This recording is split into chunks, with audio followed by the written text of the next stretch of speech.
Chapter 311. Just now, Li Yi's view of this little fatty who was always thinking about eating changed. He knew that he was no match for him, but he was still unyielding. When fighting, he still remembered to protect the little girl behind him.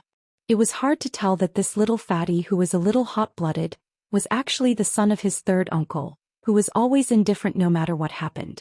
Even if the world was destroyed, it would have nothing to do with him. The grudges between children should be solved by them in their own way. It was fair no matter who won or lost. There was no need for these lackeys to intervene. "You're courting death." Seeing that the young man kicked one of their people away, the remaining 4 guards were immediately furious. One of them went around to help the young man in embroidered clothes, while the other 3 surrounded Li Yi. The 2 people that were dealt with just now, one was a trick and the other was a surprise attack. Among the remaining 3, one of them gave him a little pressure. Even if he could deal with them, he would not feel good. At the very least, he would have to take a few punches and kicks. Li Yi was not prepared to be beaten. He looked at the young man who was watching the show with his arms crossed and asked, "How long are you going to watch?" Bang! The man walking towards the little fatty was sent flying by Li Xian's bodyguard with a kick. Li Xian walked over with a playful look in his eyes. He looked at him and said, "I couldn't tell that brother Li Ming actually had such skills." Li Yi looked puzzled. "You've seen my brother?" Li Xian's footsteps paused, and the expression on his face began to become suspicious. "Who are you people? How dare you interfere in my business?" Seeing that one of their own people was sent flying, and this guy who came out of nowhere treated them as nothing, one of the 3 people, who was obviously a bit tough and irritable, said angrily, "Even though the capital was full of nobles, the Qin public house could be considered as a giant. Except for the imperial family and a few families that couldn't be provoked, it was basically an existence that could do whatever it wanted. Don't look at this big man's rough appearance." He was able to stay close to the young master and protect him. He had never heard that the Li family had any powerful backing, not to mention that the people in front of him were very unfamiliar. They were not the families that they couldn't afford to offend, so what was there to worry about? "Your father." Li Yi looked at the man in surprise and gave him a thumbs up in his heart. Daring to call himself lousy in front of Prince Ning's crown prince. Was this guy trying to rebel and become Prince Ning himself? The royal family cared a lot about their dignity. Being disrespectful to the emperor was a serious crime that could result in beheading. This person dared to call the emperor brother, so he was a good man with courage.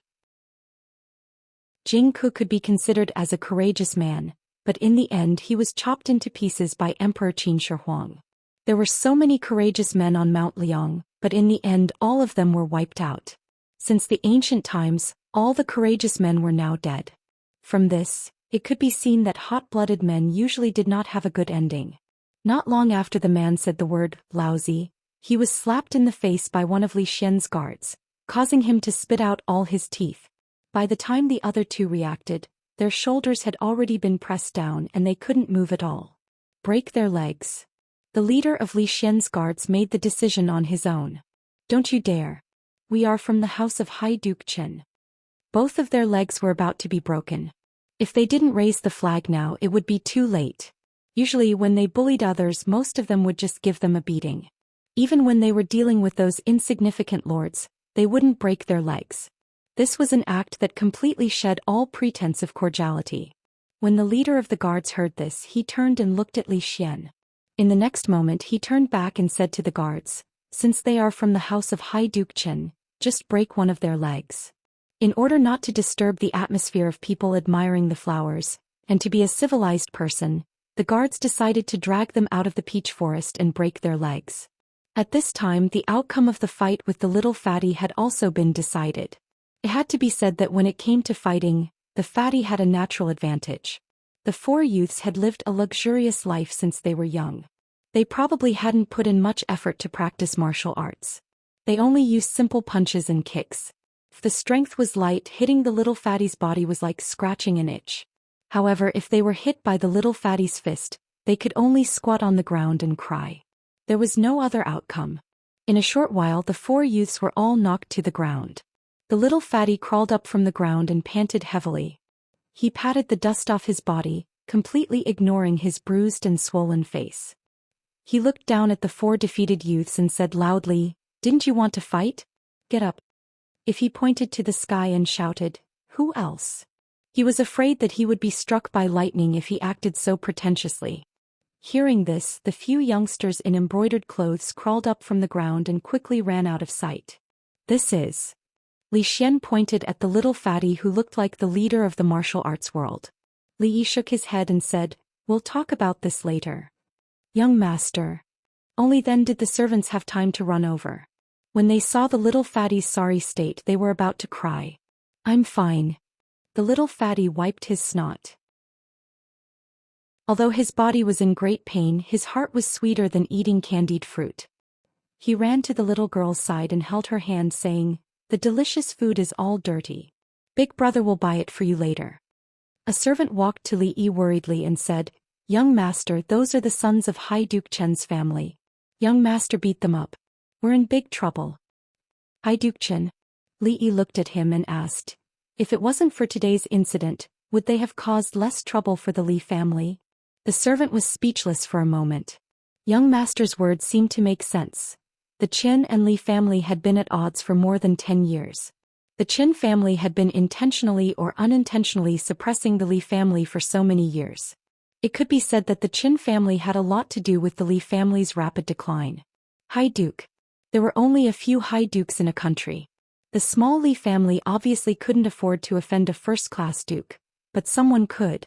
Li Yi turned to look at Li Xian and asked, "Can we afford to offend High Duke Chen?" Li Xian didn't seem to hear Li Yi's words. He looked at the little fatty, then looked at Li Yi and murmured, Young master, when did you have a son like this?" It seemed like he could afford to offend them. Li Yi felt that this world was quite unfair. They both had the surname Li, but why was there such a big difference?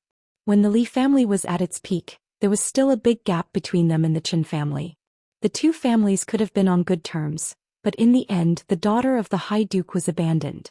It was no different from a slap in the face to the Chen family. Since then the two families became enemies and they went down the road of love and hate. Even if Li Xian didn't appear today, he would still stand up for the little fatty. First, as a member of the Li family, he couldn't watch him get bullied by others. Second, the reason why the Chen and Li families were in such a situation today was entirely because of his stubborn father. Li felt very wronged. He didn't do many bad things in his previous life. He just didn't dare to help an old lady who fell, picked up some money on the street and casually spent it. He didn't offend anyone. He transmigrated peacefully, but he somehow got involved in the fight of the pugilistic world and family disputes. Whatever he did, there would be people who opposed him. Even if he didn't do anything, there would be people who wanted to step on him. Wasn't it good to live a good life? If he had transmigrated into Dazhuang and Dazhuang's body, there wouldn't have been so many messy things, right? It was only the second day he came to the capital, and he already offended a High Duke. Fortunately, he had that brother's godly assistance. With one sentence he also dragged the royal family into the matter. Even if the servant's leg was broken, the Qin family probably wouldn't have the guts to find trouble with Li Xian. It was very likely that they would specially visit him to apologize. As for the Li family, it didn't matter if there were too many lice. After so many years of grudges, it didn't matter if there was another one. On the contrary, because of today's matter, if they wanted to find trouble with the Li family in the future, they might have to think twice. Li Yi felt that he was about to become a schemer. This damned society. In just half a year, a good young man of the 21st century had been forced into such a state. Feudalism was killing people.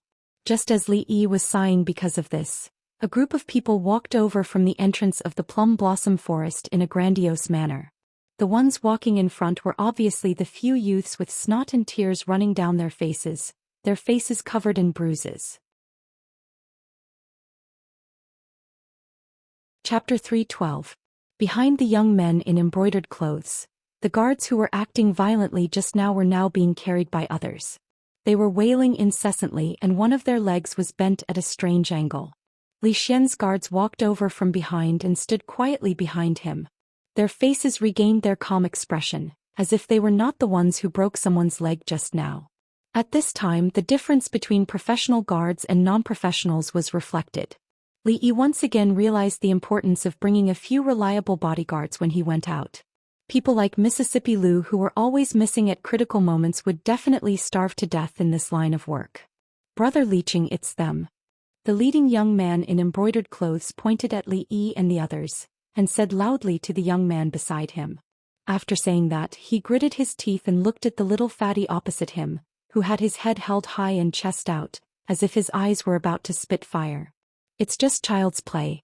Don't you think you've gone too far by doing this? The young man walked forward and looked at Li Yi with a frown. As he spoke, he was also sizing up the people opposite him. In the capital city, he knew all the young men of similar age with a background. He even met a few of the emperor's princes a few times. These two people obviously did not belong to any of them. However, they dared to ignore High Duke Chen's residence. The dignity of a High Duke was only worth a leg in their eyes. If they did not really have a powerful background, then they were lunatics. However, before figuring out the identity of the other party, he would not go too far. He first tried to sound them out. Seeing that the other party was frowning and looking at him as if he wanted to seek justice for those people, Li Yi sighed in his heart. This was how the world was. The right was always in the hands of the few, the rich and the powerful. When he tried to reason with them, they insisted on using force. When they lost to Li Xian's guards in terms of force, they turned around and tried to reason with him. This was not the way to bully people, right? All the young masters and young mistresses present can testify that our young master clearly said just now that the children's affairs will be dealt with by themselves and did not intervene in the quarrel between the young masters. However, your family's guards actually bullied the young. I'm afraid that this is damaging to the dignity of High Duke Chen, isn't it? The servants of the Li family also felt that the young man was distorting the truth. Those people's legs were broken, but what did it have to do with their young master? It was obvious that they were blind and offended that young master, which caused the disaster. The Li family was not going to take the blame. Not bad. Indeed. The surrounding young masters and young ladies nodded in agreement. Although it was unreasonable for the young master to allow the little fatty to fight with a few children, he still knew his limits. On the other hand, Duke Chen's guard actually disregarded his status and attacked a child. It was a little too shameless. Moreover, in the beginning, it was the few kids from High Duke Chen's family who provoked them first. The little fatty was not weak at all. After what happened just now, he had already won a good impression in everyone's hearts. As for the bodyguards who had their legs broken, they had only themselves to blame. How could someone who could bring so many powerful bodyguards with him be an ordinary person? The house of High Duke Chen might be a colossus in the eyes of ordinary people, but what kind of place was the capital? There might not be many people who did not respect the house of High Duke Chen, but a few bodyguards who relied on their master's power would not be taken seriously. Feeling the gazes from the surrounding people, the young man felt a little embarrassed. He said, "Even if they are in the wrong, isn't it too cruel to break people's legs so easily?" Li Yi realized that this guy seemed to have set his sights on him. From the beginning to the end, he only broke one person's arm and sent another flying with a kick. The person who broke their legs was standing behind Li Xian. Every injustice had its perpetrator and every debt had its debtor. If he had the ability, he could go and find them. What was the logic of always coming after him? Moreover, what was so cruel about breaking a person's leg? That guy wanted to be Li Xian's father and be brothers with the emperor. It was already benevolent of His Highness that he was not beaten to death. Even if he went up and slapped Li Xian twice or kicked him twice, his crime would be much lighter than calling himself father in front of him. In the end, there were still people who were reasonable. A guard with a broken leg couldn't help but point at Li Xian's group and said, "Young Master Qing, our injuries were done by those people." Qin Liqing had the thought of personally breaking his other leg. Damn it, can't you just say it all at once? After talking for so long, you haven't even found the culprit. Are you kidding me? At this moment, he was also secretly cursing his bad luck. Why couldn't they just stay at home? Why did they have to bring a few friends to the cold mountain temple to enjoy the plum blossoms? What was even worse was that they had brought the little devil of their family. He was just an ordinary collateral family member of the Qin family. He had neither money nor status. The little devil in front of him with purple eye sockets was the treasure of the Qin family. If he didn't handle it well today, he wouldn't be able to explain himself when he went back. Why don't we go to the temple and find a place to sit? Li Xian turned his head to look at Li Yi and suggested. Li Yi agreed with his idea very much. It didn't feel good to stand here and be stared at like a monkey.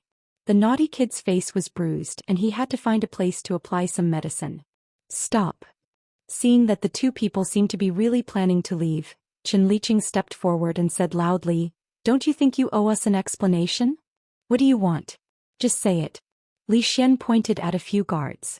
They understood and stepped forward to stand in front of the crowd. Li Xian looked at them and said impatiently, "Do you want to come one by one or all at once?" Arrogant, too arrogant. This was the most intuitive feeling of Chen Liqing and the men behind him. That person looks gentle, like someone who has been educated. How can he be so rude? Let's sit down and talk. If the other party also has a strong background, we just need to apologize and symbolically break a few legs. Both of us will have face and the matter will be solved perfectly. Do we have to fight? All the guards who have martial arts on their side have their legs broken. How can a few scholars fight with those people? Aren't they courting death? Compared to Chen Liqing and the others, the surrounding people felt differently. Especially the eyes of the young women under the veil. They were all quietly glowing. The surrounding crowd naturally had to stand on the side of truth. High Duke Chen's servants used their power to bully others. Chen Liqing was just continuing to be vicious. As for the two young masters, they were obviously in the right. Of course, the most important thing was that the two of them were really handsome. Humph, we are scholars. How can we be like those boorish people in the mountains? Chen Liqing snorted coldly. A disdainful expression appeared on his face, covering the fear just now. He said, "Why don't we have a civil battle? If you win, we will let bygones be bygones. If we win, you need to personally apologize and the person who attacked just now will have to break one of his legs. How about that?" Chen Liqing wasn't stupid enough to use his shortcomings to compete with others' strengths. They were all scholars, so they should use a more refined method. It was better to recite poems and write essays. As for fighting, it was simply a disgrace to scholars. After they left, they would investigate their background. If the two of them didn't have any background, they would definitely regret being born into this world. Civil battle? Hearing this, Li Xian thought for a while and decisively shook his head. Too troublesome. Let's have a martial battle. Why don't we only send out 2 people and all of you come together?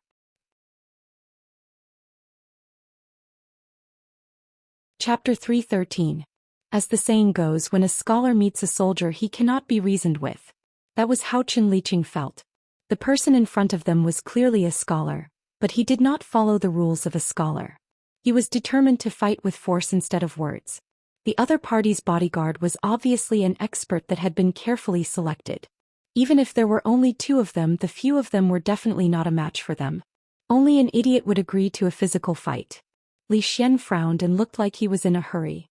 He said impatiently, "Fine, if you want a literary fight, then so be it. What are the rules?" Seeing that the person in front of him was finally being reasonable, Chen Liqing was overjoyed. He said, "It's simple. It's the season for plum blossoms and we're in the middle of a plum forest. Why don't we use plum blossoms as the theme and compose a poem? Let everyone here judge who is better. This is a literary fight." With that, he whispered to the person beside him, "Hurry and invite young Master Shen over. It's your turn." Li Xian crossed his arms and glanced at Li Yi. Once again he looked like he was watching a good show. The ball went around in a circle and returned to Li Yi. "There's no need for a literary fight." Li Yi was more inclined to Li Xian's suggestion. What couldn't be solved with 1 fist? If not, then 2 fists. Clean and efficient without the slightest hesitation. If Mississippi Lu was here, she would have done this long ago. After spending so much time with her, it was inevitable that she would influence the way she did things. "Haha, if you're afraid, you can just admit defeat." Chen Liqing smiled and said, "You only need to apologize in person and break the hands and feet of those who attacked you. Then we can forget about this. What do you think?" After seeing the other party's hesitation, Chen Liqing was even more certain that they were just 2 idiots. The last bit of worry in his heart disappeared. "See, if they don't want to, then there's nothing to talk about," Li Xian said with a hint of schadenfreude. The scholars of Qing and Prefecture had already been harmed by him. The mere mention of the name, Li Yi, would make one's heart tremble. He was very happy to see the same thing happen in the capital. Only then would it be fair. Whispers of discussion could be heard from the surroundings. This Chen Liqing is also a genius with a little bit of fame, but he doesn't know right from wrong and acts shamelessly. Today has really opened my eyes. The people around him are all famous talents in the capital. In terms of poetry, how could those two young masters possibly compete with him? Look, he even invited young Master Xian here. Could it be that, although young Master Xian hasn't been in the capital for long, he made a name for himself during the Lantern Festival, using his poetry to win over most of the scholars? I heard that he intends to curry favor with the Qin family. Looks like Qin Liqing really doesn't care about his reputation anymore in order to win. Even though the surrounding scholars and young ladies were mostly standing on the side of Li Yi and Li Xian, they didn't think that they would be able to win. How could two nameless people compare to those outstanding scholars? What's more, there was a top talent like young Master Xian holding the fort. Does it hurt? Li Yi wiped the dust off the fatty's face and asked. No. Even though he grimaced in pain from being touched, he only breathed in and out, but he didn't admit it at all. He patted his chest and said, "This kid has some backbone." When the fatty showed off his prowess, Li Xian was also there. He walked over and patted his shoulder. Hearing the compliments, the fatty puffed out his chest even more. He held the young lady's hand like a victorious rooster. "Brother Xian, you're here." When a young man walked over, Qin Liqing smiled and went to greet him. The young man called Brother Xian cupped his hands and said, "I wonder why Brother Qin called me over? I do have something to trouble Brother Xian with." Qin Liqing smiled and said, "Let's go over and talk." "Ah, we're all friends, there's no need to be so formal." The young man looked at Qin Liqing in surprise and said with a smile, but he kept an eye on Qin Liqing. He knew that even though he called these people brothers on the surface, they were all from wealthy families in the capital. He was just an outsider. With the difference in status, they wouldn't treat him as a friend. Moreover, the scholars of the capital and Qing had always looked down on each other. If it weren't for the fact that he had no background in the capital and needed their help, and the fact that they needed his poetry, they wouldn't be so friendly on the surface. As he brought him over, Qin Liqing briefly explained what had happened. He smiled. "We are scholars, so we're not like those boorish mountain people who rely on strength to win. It's a disgrace to our culture. But if it's a battle of words, we'll need Brother Xian's help. After all, in terms of poetry, Brother Xian is still better. This way we'll be absolutely safe." "Brother Qian, you are being too modest. The Lantern Festival is just my luck. All of you here are famous scholars in the capital. How could I dare to show off in front of you all?" The young man cupped his hands and said.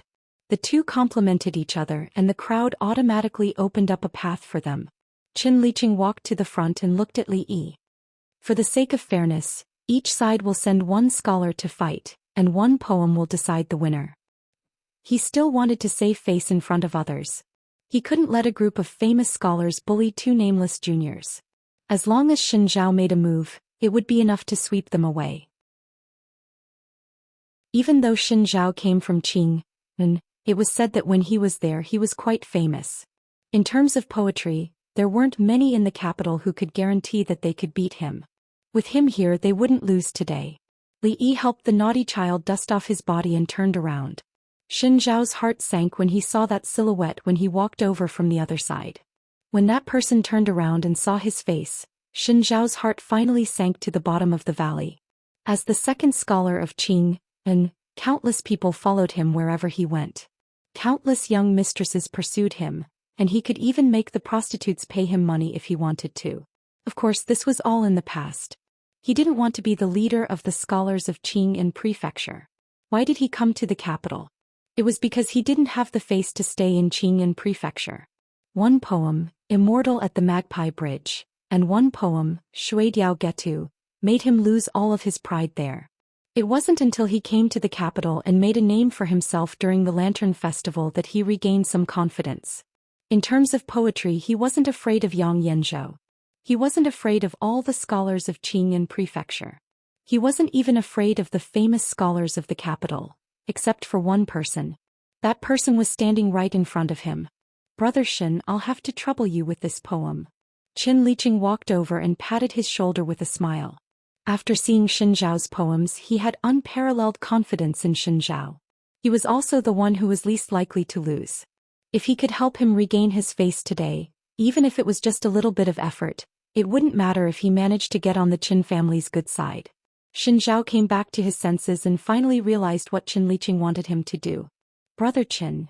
Xin Zhao turned around and looked at Qin Liqing with an incomparably serious expression as he slowly spoke.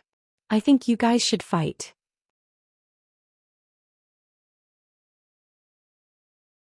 Chapter 314. Good. Seeing Xin Zhao open his mouth, Qin Liqing was just about to praise, "Good poem." As soon as the word good left his mouth, he suddenly realized something was wrong. He stared at Xin Zhao and asked uncertainly, What did you just say?" Xin Zhao sighed and looked at Qin Liqing. "Brother Qin, believe me, if you choose to fight, your chances of winning will be higher." "Brother Xin, now is not the time to joke." Qin Liqing raised his head and narrowed his eyes. Xin Zhao's behavior was very abnormal. Although Qin Liqing did not think much of him because of his family background, he had to admit that he was very talented in poetry. It was not difficult for him to write a poem out of his mouth. Under normal circumstances, Xin Zhao, who wanted to curry favor with the Qin family, would not offend him over such a small matter. In reality, he had not shown any intention of refusing, until just now. Qin Liqing's gaze immediately turned to the young man opposite him. "What's going on? What's wrong with Xin Zhao?" Confusion appeared on the faces of the people behind Qin Liqing. For a moment they could not understand what he had just said. As for the people around them, their minds were even more muddled. "Brotherly, long time no see." Xin Zhao raised his head and raised his hands in a salute to Li Yi. For some reason, after seeing this person who had changed the course of his fate again, his heart was calm and there was not a trace of hatred. In these days in the capital, he often thought back to the past. After losing the pride of the past, he suddenly found that the frivolity and arrogance of his youth in the eyes of today was just a joke. That young man had woken him up with a resounding slap, letting him know that there was always a higher mountain. He had completely shattered his pitiful arrogance, but it had also made him settle some things that he had never had before.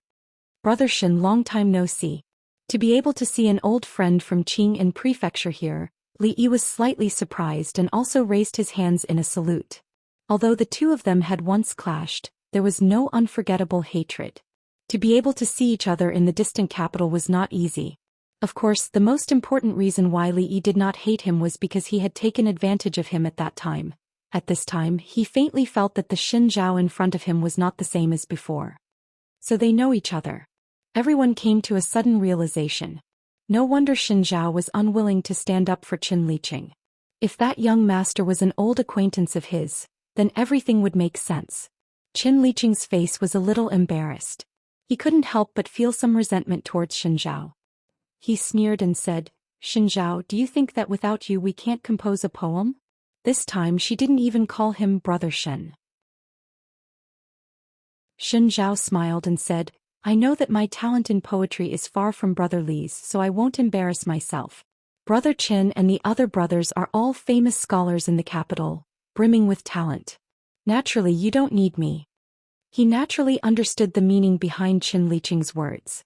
He was afraid that after today they would no longer tolerate him. However, this was no longer important. These days he had been trying to cling on to others and there seemed to be something stuck in his heart. When he said those words just now, he suddenly felt a long-lost carefree feeling. No matter how conceited Qin Liqing was, he wasn't conceited enough to think that his poetry was better than Xin Zhao's. He only thought that Xin Zhao's words were modest. However, even if he couldn't beat Xin Zhao, couldn't he be compared to a nameless kid? Have you all thought it through? If you really can't compose a poem, then admit defeat. Qin Liqing sneered and no longer cared about Xin Zhao. He looked at Li Yi and asked, "Why are you composing a poem? Go home and dream." Being forced to copy poems was something he had experienced many times. Li Yi had already lost interest in it. He waved his hand and said, "How old are you? What's the point of fighting all day? Can you not be so childish? Let's go." He patted the little fatty's head and turned to walk towards the exit. The little fatty hurriedly grabbed the little girl's hand and ran after him. "Big brother, wait for me. The one selling buns in front, wait a moment too." Qin Liqing stared blankly at their backs as they left. His face turned green and then white. There was a mouthful of hot blood in his chest. They left just like that. What was going on? Even if they wanted to leave, they had to apologize and break the legs of those servants before they could leave. "All of you stop right there." Qin Liqing shouted loudly. Just as he was about to chase after them, the young man who left turned around and revealed 2 rows of white teeth. He smiled and said, If you follow me again, I'll break your legs too. After saying that, Zhou Xian laughed loudly. He was in a good mood and quickened his pace to chase after them. The group of people who were left looked at each other in dismay. The surrounding people who wanted to watch the show were clearly disappointed. They thought that there would be an exciting battle of words and two excellent poems. They didn't expect that one side would retreat without a fight. But thinking about it, they knew that they were no match for Qin Liqing and the other scholars.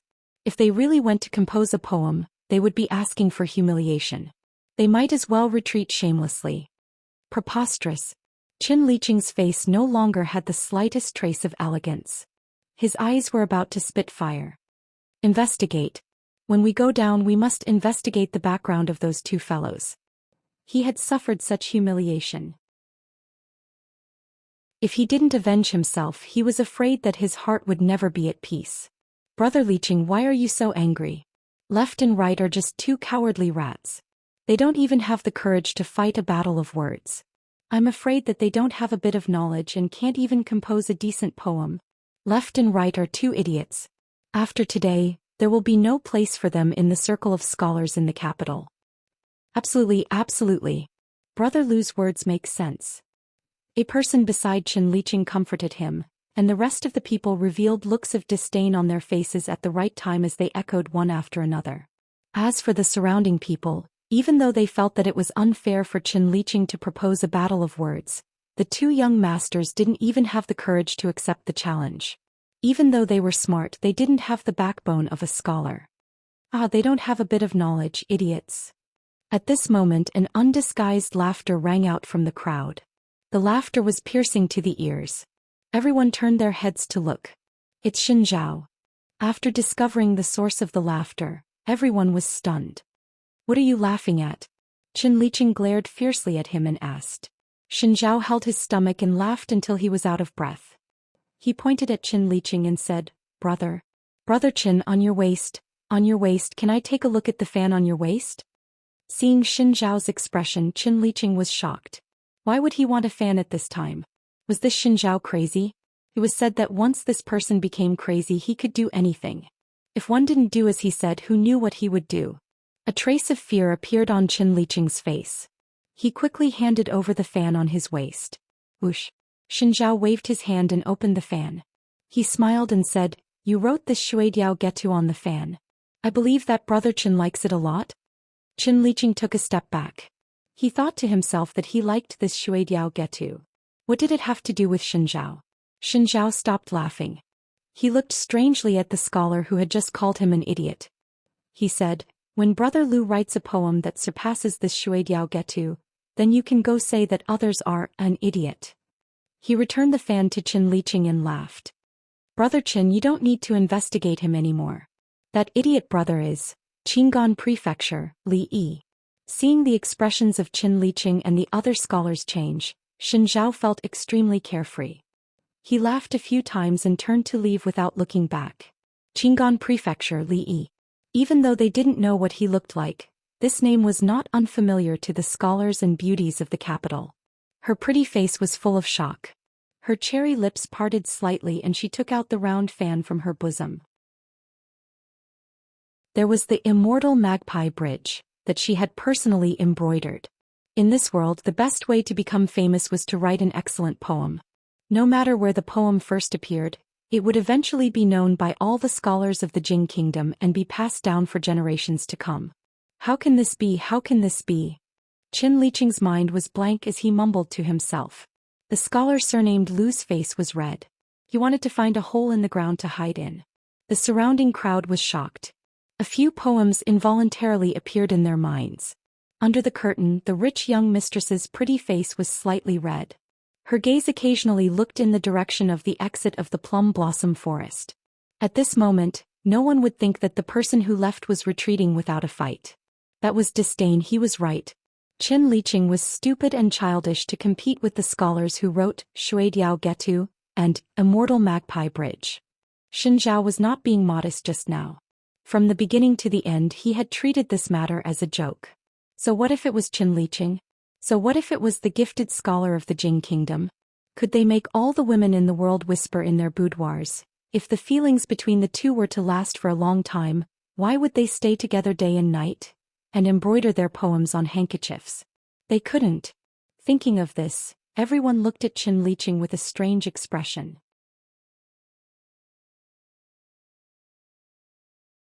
Chapter 315. In a room in the back of the cold mountain temple. Ouch, be gentler, it hurts, it hurts. A servant of the Li family smeared the medicinal wine that the monks had brought onto the bruises on the chubby boy's face. The chubby boy, who had been hot-blooded and would rather be beaten than lower his head, continuously sucked in a breath of cold air and cried out in pain. It wasn't until a little girl stuffed a bun into his mouth that the room finally quieted down. Why have you come to the capital? Do you really have a younger brother here? Li Xian looked at Li Yi with a mind full of confusion, waiting for his explanation. Not only did he have a younger brother, but he also had 7 aunts and 8 aunts, even Wang Erniu from next door. To explain this matter to Li Xian, he first had to talk about the grudges of the previous generation. None of this is important. What's important is that I'm already in the capital, Li Yi said with a wave of his hand. He really didn't want to talk about those messy things again. He took a sip of tea and glanced at Li Xian. But didn't you come to the capital to finish your marriage? Why haven't you gone back yet? You're actually in the mood to discuss Zen with an old monk. This isn't like you. Could it be that after you got married, you've lost yourself in pleasure and even your personality has changed? If Li Yi remembered correctly, other than some special circumstances, a prince was not allowed to stay in the capital for long periods of time without the permission of the emperor. When he left Qing and Fu, Ningguang had already returned, but Li Xian was still here. It looked like he had no intention of leaving. Li Xian said gloomily, Uncle Huang said that sooner or later I will have to manage father's fief. He wants me to stay in the capital and learn these things from the officials of the court. I'm afraid I won't be able to leave the capital in the short term. Li Yi thought to himself that the emperor really was a busybody. He even had to worry about these things. Given the condition of his body, if he wanted to live to the end of his life, it would probably be up to luck.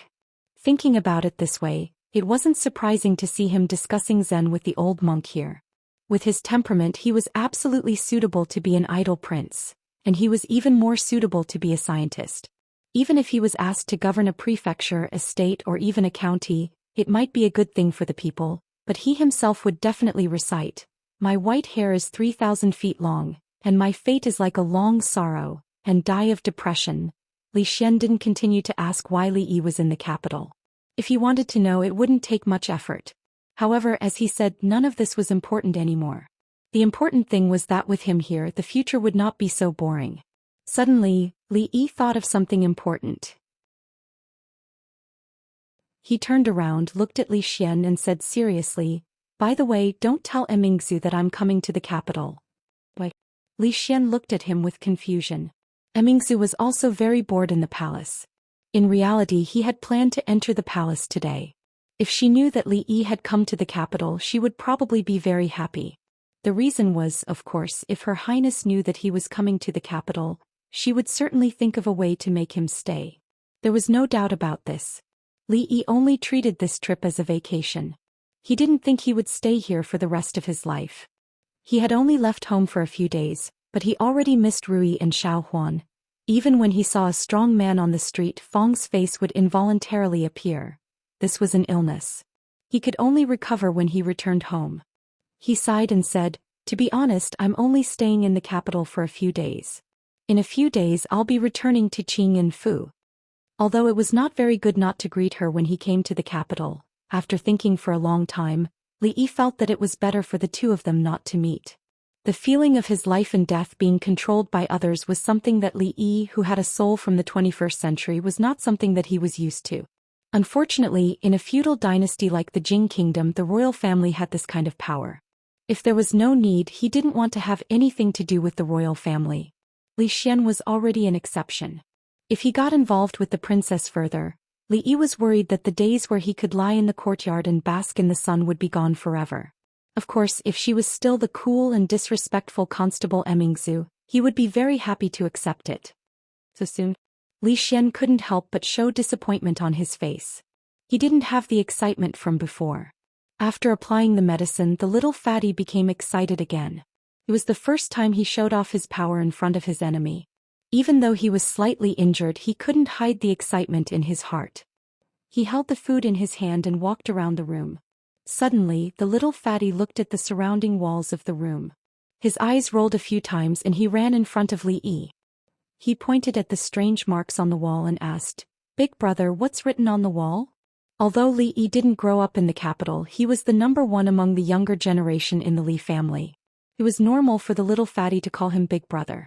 After what happened just now, the little fatty was full of good feelings towards this big brother that he had only met twice. Of course, he was more looking forward to having him teach him a few moves. When he fought with Xianxia, he would be able to send them flying with a kick. Just thinking about it made his blood boil.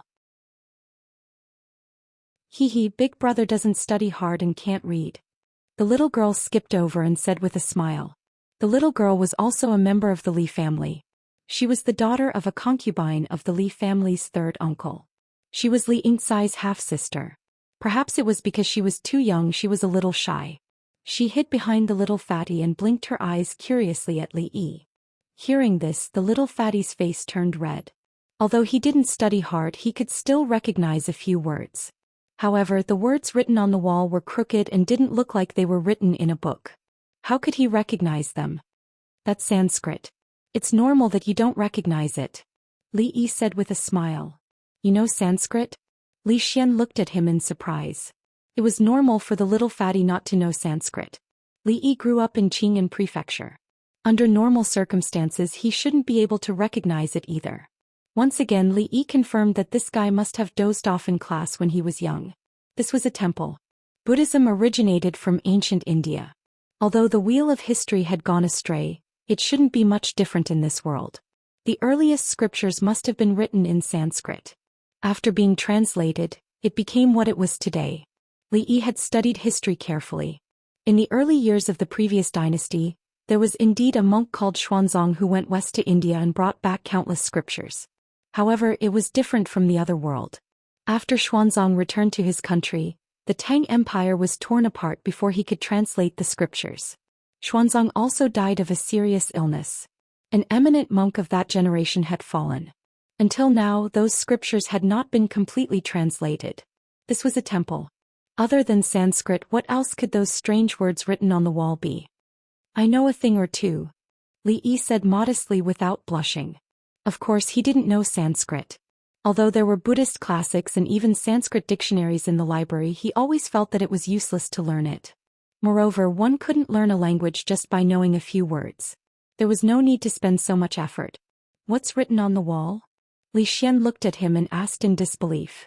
Not only could he write poems and lyrics, he knew a lot of things that he didn't know. But he even knew such an obscure language like Sanskrit. The gap between them was so big that it hurt his heart 10,000 times more. When Bodhisattva Amitabha was deep in the Prajnaparamita, he saw that the 5 skandhas were empty, and he passed through all suffering. Form is not different from emptiness. Emptiness is not different from form. Form is emptiness. Emptiness is form. Perception, thought, action, and knowledge are the same. Li Yi said casually, this is the Buddhist scripture, Mahaprajnaparamita Sutra. Talks about the path of Bodhisattva. Seeing that his big brother even knew these crooked things, the little fatty's eyes were already shining. Finally, Li Xian's face showed extreme surprise. Although he didn't know Sanskrit, Li Yi's words sounded very professional. Prajnaparamita Sarira, form and emptiness, sounded very professional. Coupled with his trust in him, he didn't doubt that what he said was a lie. Young benefactor is indeed knowledgeable. In the previous dynasty, Master Xuanzang translated the Prajnaparamita Sutra, but he only completed half of it before he reached nirvana. The other half of the sutra is still in our Cold Mountain Temple's sutra depository. I wonder where did young benefactor learn it? An old monk walked in from outside and asked with a smile. Master Tanin, could the Sanskrit on the wall really be that sutra? Li Xian walked over and asked the old monk skeptically. The old monk stroked his beard and smiled, shaking his head. That's the Diamond Sutra.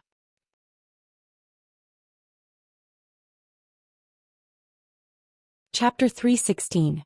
Li Yi was embarrassed. Thinking that Li Xian didn't know Sanskrit, he casually recited the Heart Sutra that Li Xian was most familiar with to fool him.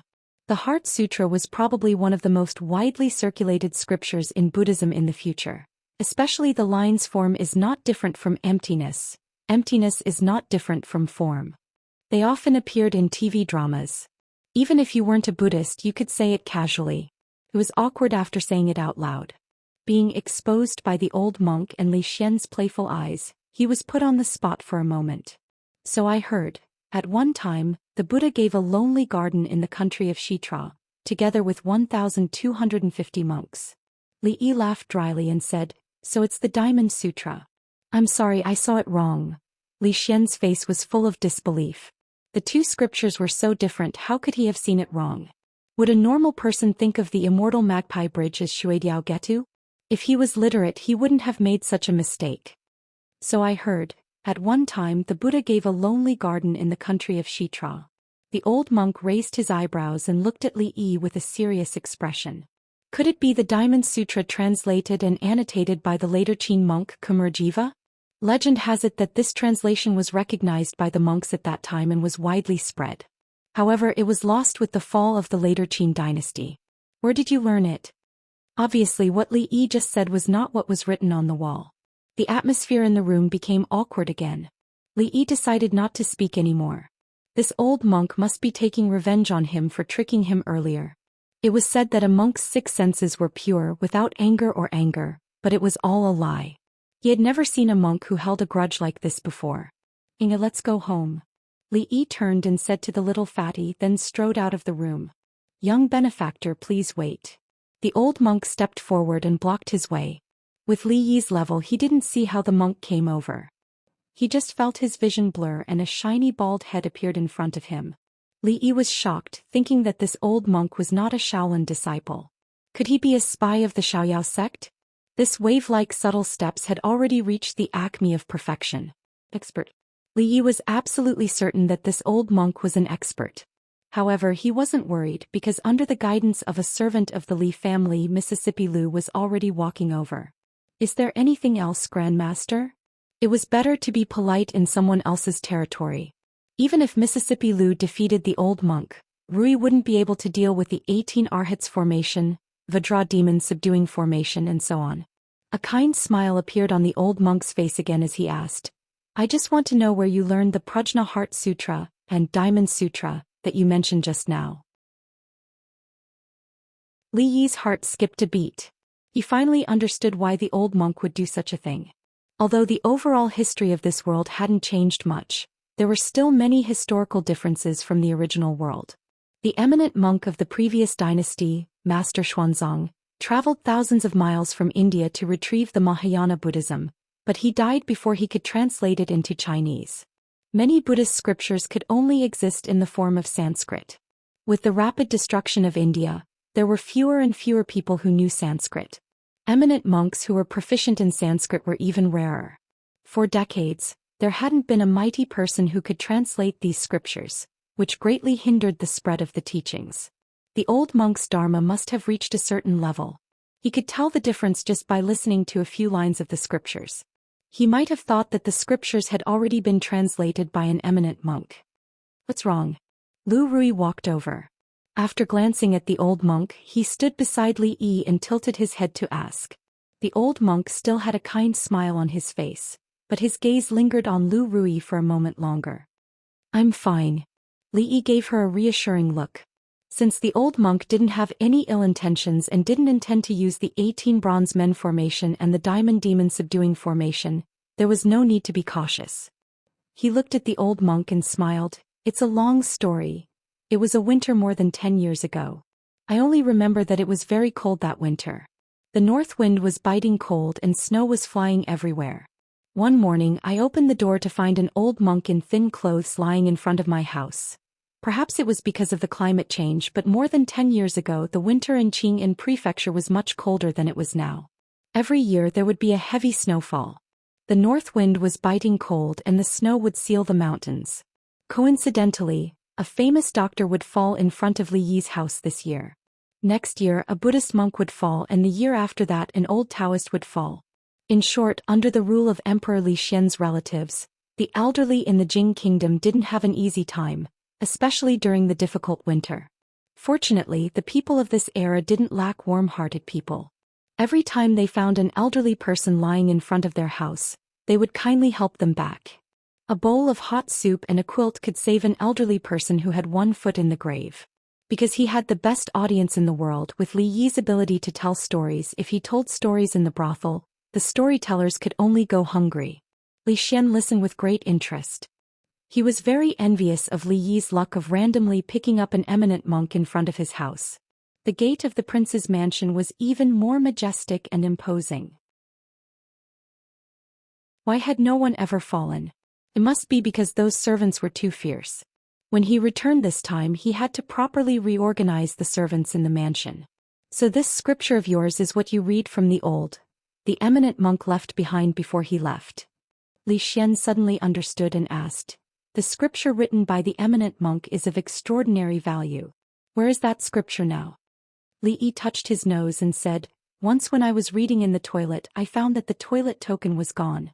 I saw that the paper of the scripture was soft, so Li Xian's eyes widened, his face full of disbelief. Looking at Master Tan Yin's appearance, that scripture must be extraordinary. It was very likely that it was written by an eminent monk of the present age. It was incomparably precious and its value was immeasurable. Someone actually used such a treasure to wipe. The smile on the old monk's face had already stiffened. His beard could not help but tremble. A hint of redness appeared on his face, and his breathing also began to quicken. As if feeling danger, Li Yi raised his eyebrows and moved a little closer to Li Yi's side. Amit Ba. After a moment, the old monk's breathing gradually calmed down. He chanted a Buddhist name and then asked, I wonder if the young benefactor remembers the contents of that scripture? Of course, I used that scripture to learn to read. I have long memorized all the scriptures in it. Li Yi used his own experience to verify that the saying that monks were tranquil and emotionless was a lie. This old monk was obviously a person of the eminent monk level. Just now even his eyes were red. If he said that he did not remember the scripture in the scripture again, 18 monks with sticks all over their bodies would jump out at the next moment. That scripture is very important to my Buddhist sect. This old monk has a presumptuous request. Young benefactor, could you make a copy of those scriptures? In the future, my Buddhist sect will definitely repay you generously. It is also a virtuous deed and will be blessed by Buddha. All the wrinkles on the old monk's face were revealed, and his turbid eyes were full of smiles. He looked even more like an enlightened eminent monk. It's nothing. Master, you are exaggerating. Li Yi smiled, equally extraordinary. With just a few words, the tense atmosphere from before finally disappeared and became incomparably harmonious. Copying scriptures was not something that could be completed in a short time. It would take a few days. Of course, Li Yi would not stay in Cold Mountain Temple forever. He made an appointment with the old monk 7 days later. Cold Mountain Temple would send someone down the mountain to retrieve the scripture that Li Yi had copied. A servant from the Li family came to report that old mistress and the others had already left the mountain. The old monk personally sent them out of the temple, which immediately attracted countless people's amazement. They were wondering who those people were and why Master Sandalwood would personally send them off. After all, the last time His Royal Highness Prince of Wei came, he did not receive such treatment. Along the way, Mississippi Lu's expression was not quite right. When she was about to get on the carriage, she looked back at the old monk. Master, do you know the 1,000-leaf palm of great compassion? The old monk was stunned, then shook his head. What about Arhat fist? The old monk shook his head again. Vajra palm. Ijin Jing? He doesn't even know the 72 ultimate skills. What kind of master is he? Mississippi Lu curled her lips and mumbled before getting into the carriage.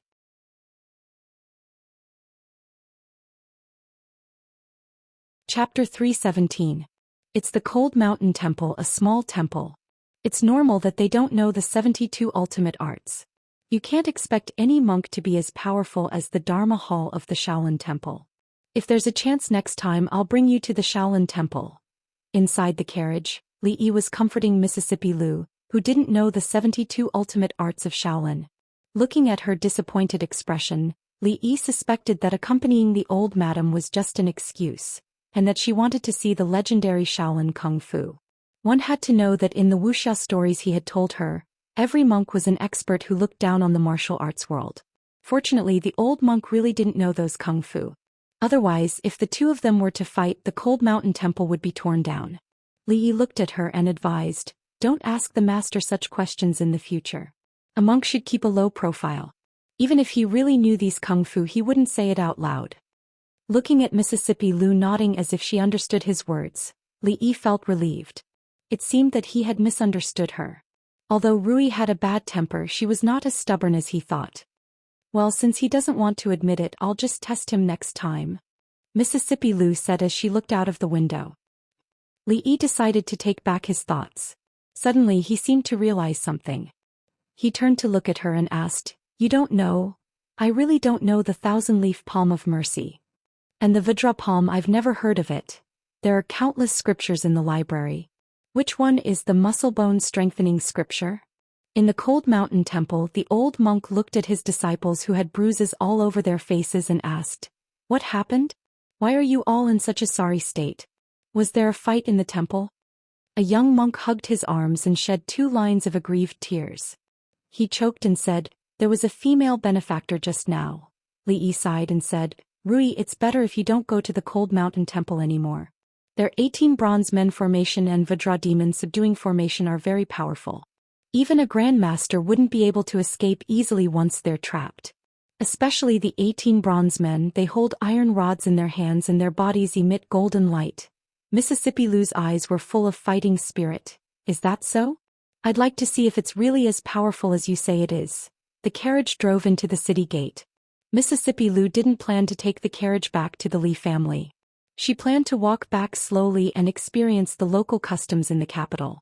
Li Yi did not intend to accompany her, but for the safety of the people in the capital, he got off the carriage. He dismissed the servants who wanted to stay and let them go back with the little fatty. A beautiful young lady walked in front. When she passed by a stall or a shop, she would go in and take a look. 2 handsome young masters followed behind her. A little further away, a few guards lagged far behind. They were not as nervous as they used to be. With Mississippi Lu around, nothing would happen to His Royal Highness. If even she couldn't do it, it would be useless for them to go up. Mississippi Lu had just bought a piece of fashionable cloth. When she saw another shop with more luxurious decorations, she immediately handed the cloth to Li Yi and walked in. Li Xian's bodyguard tactfully walked over and took on the role of a porter. "Do you know, I found a kind of sturdy and light cloth in the capital. It's perfect for making kites. The capital is really not something Qing and prefecture can compare to. There are many good things here. I searched everywhere in Qing and prefecture, but I couldn't find a suitable cloth." As Li Xian walked, he said, "I've tried it before. The kites made from this kind of cloth can stay in the air for a longer period of time. Yesterday, a guard ran down a steep slope and actually flew more than 10 zhang in the air. However, he didn't fly too high. The highest he flew was about 2 zhang above the ground." Li Xian wasn't satisfied with growing wings on his mind. He wanted to plant wings on the guards of the prince's mansion.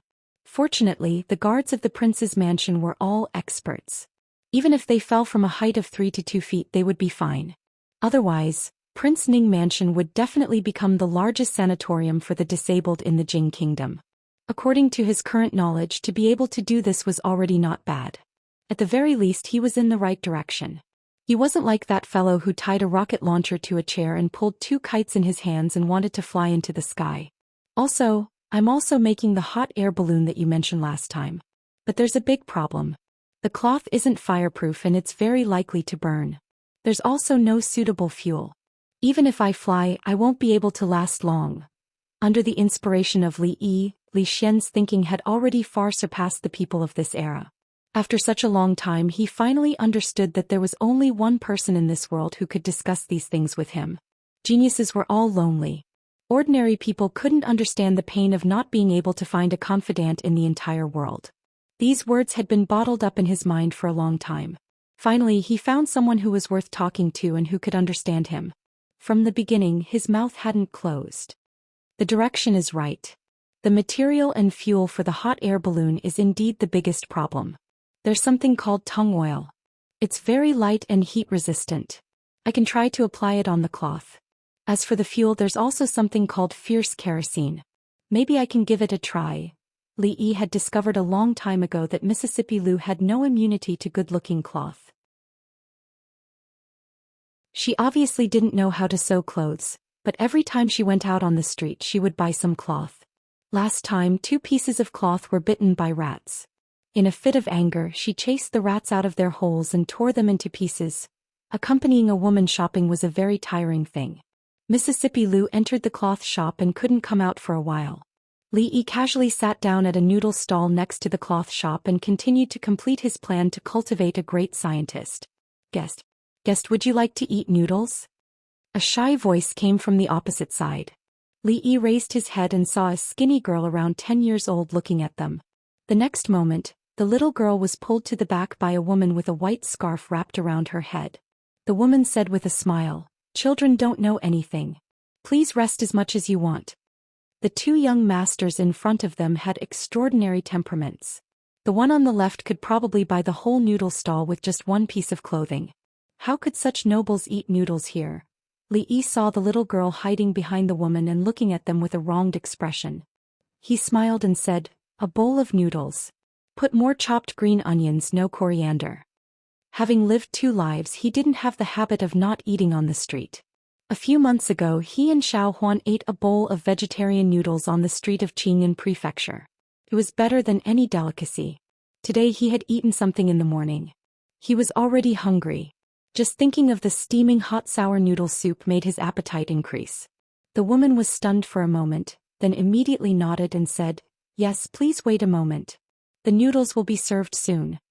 The skinny little girl washed a rough porcelain bowl 5 or 6 times before putting it on the table. The woman cooked a bowl of noodles. The noodles were 30% more than usual. She seasoned it, sprinkled a handful of chopped green onions and immediately brought it over. "Guest, the noodles are ready." It was just a bowl of wheat flour in front of him. There wasn't even a single green vegetable, but it smelled extraordinarily fragrant. Li Yi looked at the woman in surprise. The sauce she had just put in was definitely not ordinary.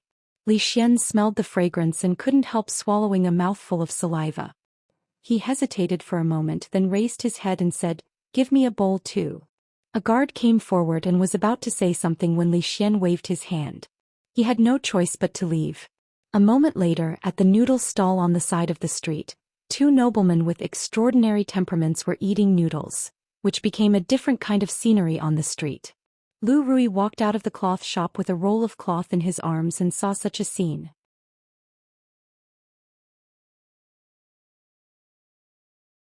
Chapter 318. Lu Rui had used half a year to prove one thing. Anything that Li Yi liked to eat would definitely taste good. Therefore, after a while, there was another beautiful young lady sitting at the noodle stall eating noodles on the side of the street, in addition to the 2 noble young masters with extraordinary bearing. The lady stood in the stall, rubbing her hands nervously. The stall had always served uncouth people. Even if they were slightly noble, they wouldn't eat noodles here. She couldn't handle the scene in front of her. The skinny little girl had a faint smile on her face, revealing 2 cute canine teeth. If she wasn't too skinny and didn't have much flesh on her face, she would also be a beautiful little girl. "Madam, give me another bowl." Li put down the bowl. He had even finished the soup, but he still felt like he hadn't had enough. Even he himself was curious why he had such a special liking for the noodles of this noodle stall. He felt a sense of familiarity as if he had eaten it a long time ago and more than once. It was rare for a distinguished guest to like to eat her family's noodles. The lady responded, and the smile on her face grew wider. She hurried to prepare the noodles. Li Xian cast a disdainful look at Li Yi's behavior. He had received the etiquette of the royal family since he was young. He only ate until he was 70% full. No matter how much he liked the food, he wouldn't eat a second bowl. He wiped his mouth, pushed the empty bowl to the side and said, "Madam, cook another bowl. I want more noodles." Just now, he clearly saw that the noodles in Li Yi's bowl were at least 20% more than his. How could a dignified heir lose to him in this kind of thing? When he ate the second bowl of noodles, Li Yi slowed down. After all, although the bowl was a little small, the amount was not little. He looked up at the lady and asked, "The sauce that Madam just put in should be a secret recipe passed down in your family, right?" Li Yi had eaten a lot of noodles in his 2 lives, so he was quite knowledgeable about it. The noodles could only be considered average, but the soup was really delicious. It was not inferior to the famous old restaurants in his previous life. In the past, those elegant young masters would never look her in the eye when they passed by. The woman had never met such a kind noble before. She smiled and nodded, saying, "Noble's guess is correct. This sauce has been passed down from our ancestors for several decades." "Looks like it's an old shop." Li Yi smiled and said, "The taste of this noodles is inexplicably familiar. I feel like I've eaten it somewhere before." "You're not from the capital, are you?" the woman asked. Li Yi shook his head and said, "Don't call me nobleman anymore. I'm really not from Beijing." Young master must have remembered wrongly. Our ancestors were all in the capital, and this secret recipe has never been shown to anyone. It's impossible for young master to have eaten it anywhere else. The nervousness in the woman's heart had almost disappeared. When talking about the secret recipe, she couldn't help but say a few more words. Li Yi didn't continue the question. Perhaps he really had eaten similar noodles before, but it was in another world. After all, there was already a bowl of noodles at the bottom. This time he only ate half of the noodles and finished the soup. Zhou Xian rubbed his bulging stomach and imitated the woman to drink the soup. If this scene was seen by the imperial censor, he would at least reprimand him for losing his royal bearing. The woman began to clean the bowls and chopsticks while the little girl wiped the tables and chairs with a cloth. The weather was still cold after the lantern festival, but her forehead was covered in a fine layer of sweat. Bang! A muffled sound suddenly came from the side. A large foot immediately appeared on the table that the little girl had just wiped. What followed was a strong smell of foot odor. "Lady He, it's time to pay the membership fee." Li Yi covered his nose and looked at the rough man as if he was looking at a gas bomb. Mississippi Lu had the fastest reaction. She had already pinched her nose and moved far away. The big man's foot was placed on the table next to Li Xian, less than a foot away. Li Yi clearly saw his face turn from red to white and then green. Then he suddenly turned his head and covered his mouth to retch. Seeing him so disgusted that tears were about to flow down, Li Yi secretly sighed. He had eaten the noodles just now for nothing. When seeing the big man, the little girl's face turned pale and she quickly ran behind the woman. The woman's face was pale. She looked at the big man and said in a trembling voice, "Master Hu, didn't we just pay this morning? Why, stop talking nonsense." The big man impatiently waved his hand and said, "This is my territory. I can collect whenever I want and however many times I want. If your noodle stall wants to continue operating here, then give me the money." Li Yi looked at this scene in surprise. The security in the capital of the country was actually so bad under the emperor's feet? How could the people collecting protection fees be so brazen? If this was in Qing'an Prefecture, which ruffian would dare to be so arrogant? They would have been beaten half to death by Lu Yi. Ever since he discovered the dark phenomenon of collecting protection fees in the city, under Li Yi's instigation, Lu Yi had thoroughly reorganized the ruffians and idlers in the city. He invited them to the county office for tea for a few days, and after that there were no more cases of protection fees. Instead, a group of burly men could often be seen picking up trash on the streets. The hygiene of the city had immediately improved a lot. It was said that the magistrate had specially praised County Magistrate Lu for this and listed him as a role model for other counties to learn from. The woman said with a bitter face, "Master Hu, I really don't have any money. You took all the money this morning. We only did business with a few customers this morning. We really don't have any money. No money, let me see." The burly man called Tiger Lord kicked over the table in front of him and jumped inside. He picked up a worn-out wooden box on the ground. After opening it, he picked out a few copper coins from inside and casually threw the wooden box on the ground. He said, "Damn, it's my bad luck to have met a poor ghost like you." Lu Rui frowned. Just as she was about to walk over, she stopped in her tracks when she saw an officer patrolling the streets not far away. "What are you doing?" Seeing the patrol officer walking over from afar, the man waved his hand and said, "Brother Song, it's nothing. Do what you need to do. I'll treat you to a drink tonight. Don't go overboard." The patrol officer said, waved his hand and turned to leave. Li Yi was dumbfounded. Was this really the capital city? Could the collusion between officials and bandits be more obvious? No wonder the woman did not look happy when she saw the patrol officer walking over. Instead, she turned even paler. It turned out that the officials were in cahoots with the people collecting protection fees. The man took the copper coin, cursed inwardly, and was about to leave. However, someone would not let him leave so quickly. Li Xian's eyes seemed to be spewing fire. He kicked the man away.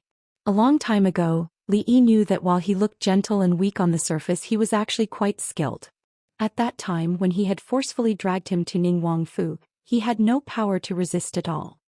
Who the F***ck? The man was quite powerful. He got up from the ground in a roll and cursed. Before he turned around, he was sent flying again. Li Xian pinched his nose. He did not want to go near that guy anymore. He waved his hand and retreated to Li Yi's side. Most of the time, Li Yi wondered if he had a split personality. When he was serious, he could be elegant and polite, making it impossible for anyone to find fault with him. But when he was hedonistic, he was the standard spoiled brat swaggering through the streets with a bunch of lackeys. With just a wave of his hand, 2 guards would walk over and trample on the man like a human sandbag. Seeing the elegant young master suddenly become so fierce, the overlord of this generation, Master Hu, could only hug his head and beg for mercy. The woman's mouth was wide open and she could not come back to her senses for a while. The little girl clutched the corner of her mother's clothes tightly. Tears were still hanging in the corner of her eyes. She stared blankly at the man rolling on the ground and clenched her fists.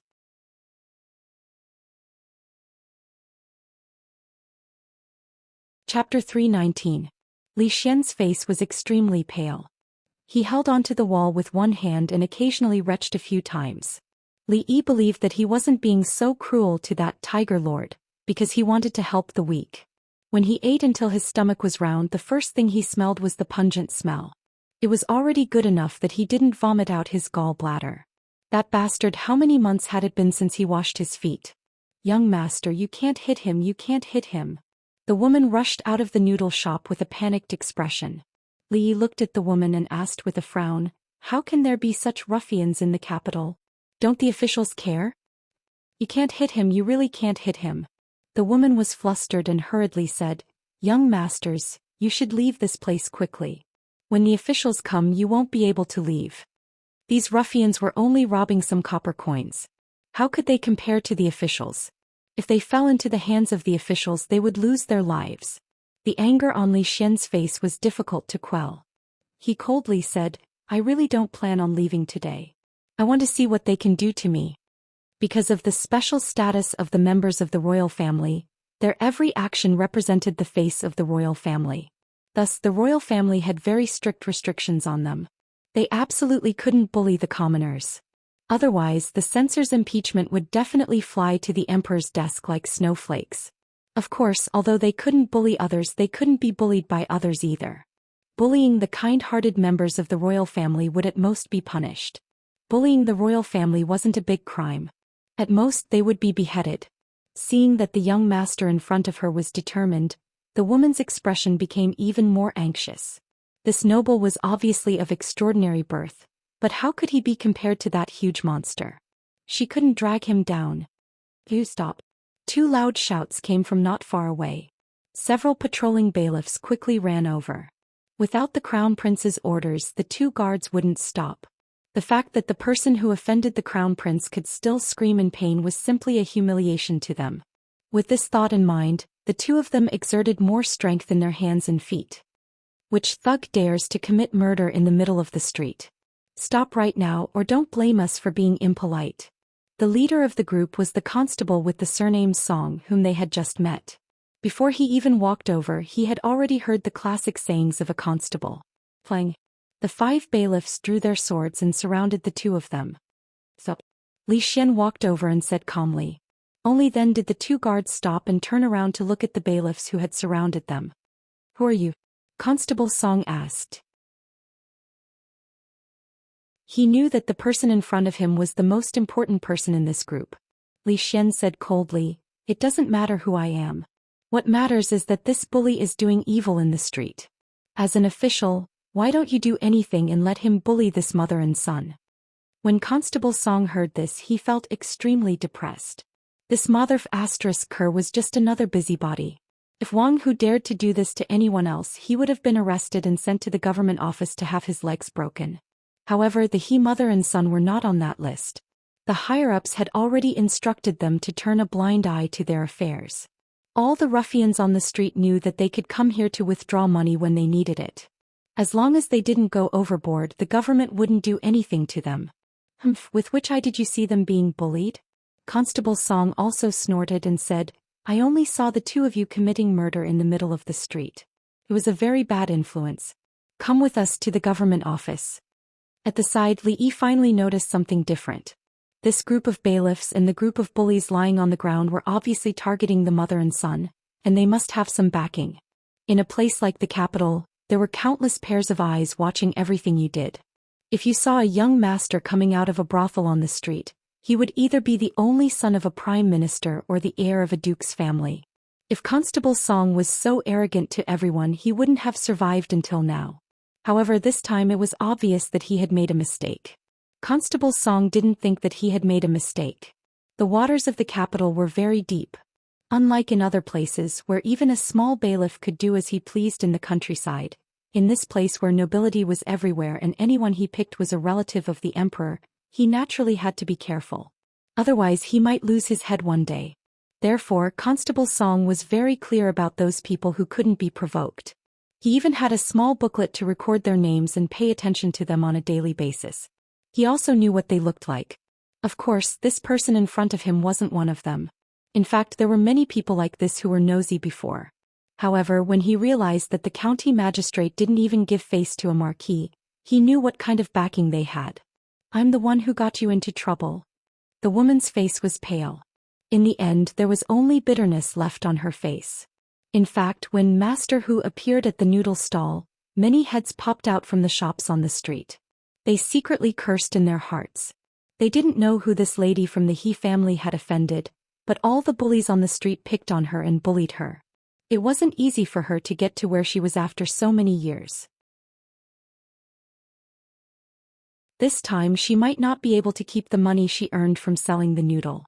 However, things didn't develop as they usually did. Wang Hu was kicked away by the thin and weak young master. He was punched and kicked like a dead dog. The young master was in big trouble now that the constables were here. In the past, there were also people who wanted to help the lady from the He family, but they all ended up in a miserable state. I really want to see which way the main gate of the capital county government opens. Li Xian stopped the guard from revealing his identity. He crossed his arms and said with interest. The constables didn't treat them as ordinary people. After all, they didn't take the county government seriously. They must be people of high status.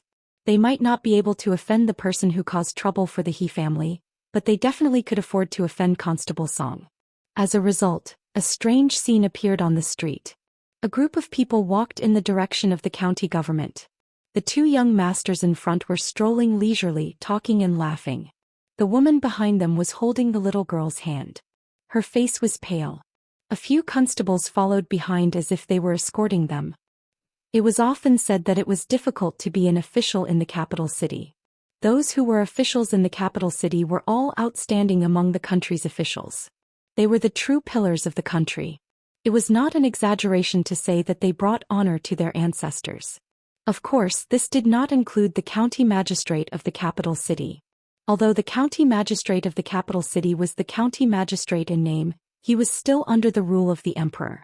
His rank was very high, equivalent to or even slightly higher than the magistrate of the other provinces. However, no matter how high his rank was, it couldn't hide the awkward status of the county magistrate of the capital city. The reason was simple. The capital city was the capital of a country. It was where the imperial city was located. There were countless princes and nobles. From the beginning to the end of the street, there were several officials who had a higher rank than the county magistrate. Qin Yu was such a good-for-nothing county magistrate. He was just over 40 years old and had a lot of white hair on his temples. It had been 3 years since he was promoted to the county magistrate of the capital city. At this time, Qin Yu was worried about a case. The young master of the Duke of Zhou Kingdom and the young master of the Duke of Wei fought over a girl in a brothel. The guards of the two families teamed up and tore down the brothel. Now he had to decide which of the two was guilty. How the hell was he supposed to decide? No matter which one it was, he couldn't afford to offend them. The only thing he could do was to smooth things over. As for the brothel, it was the bad luck of the madam. Just as he was feeling vexed, a constable came to report that there was a new case.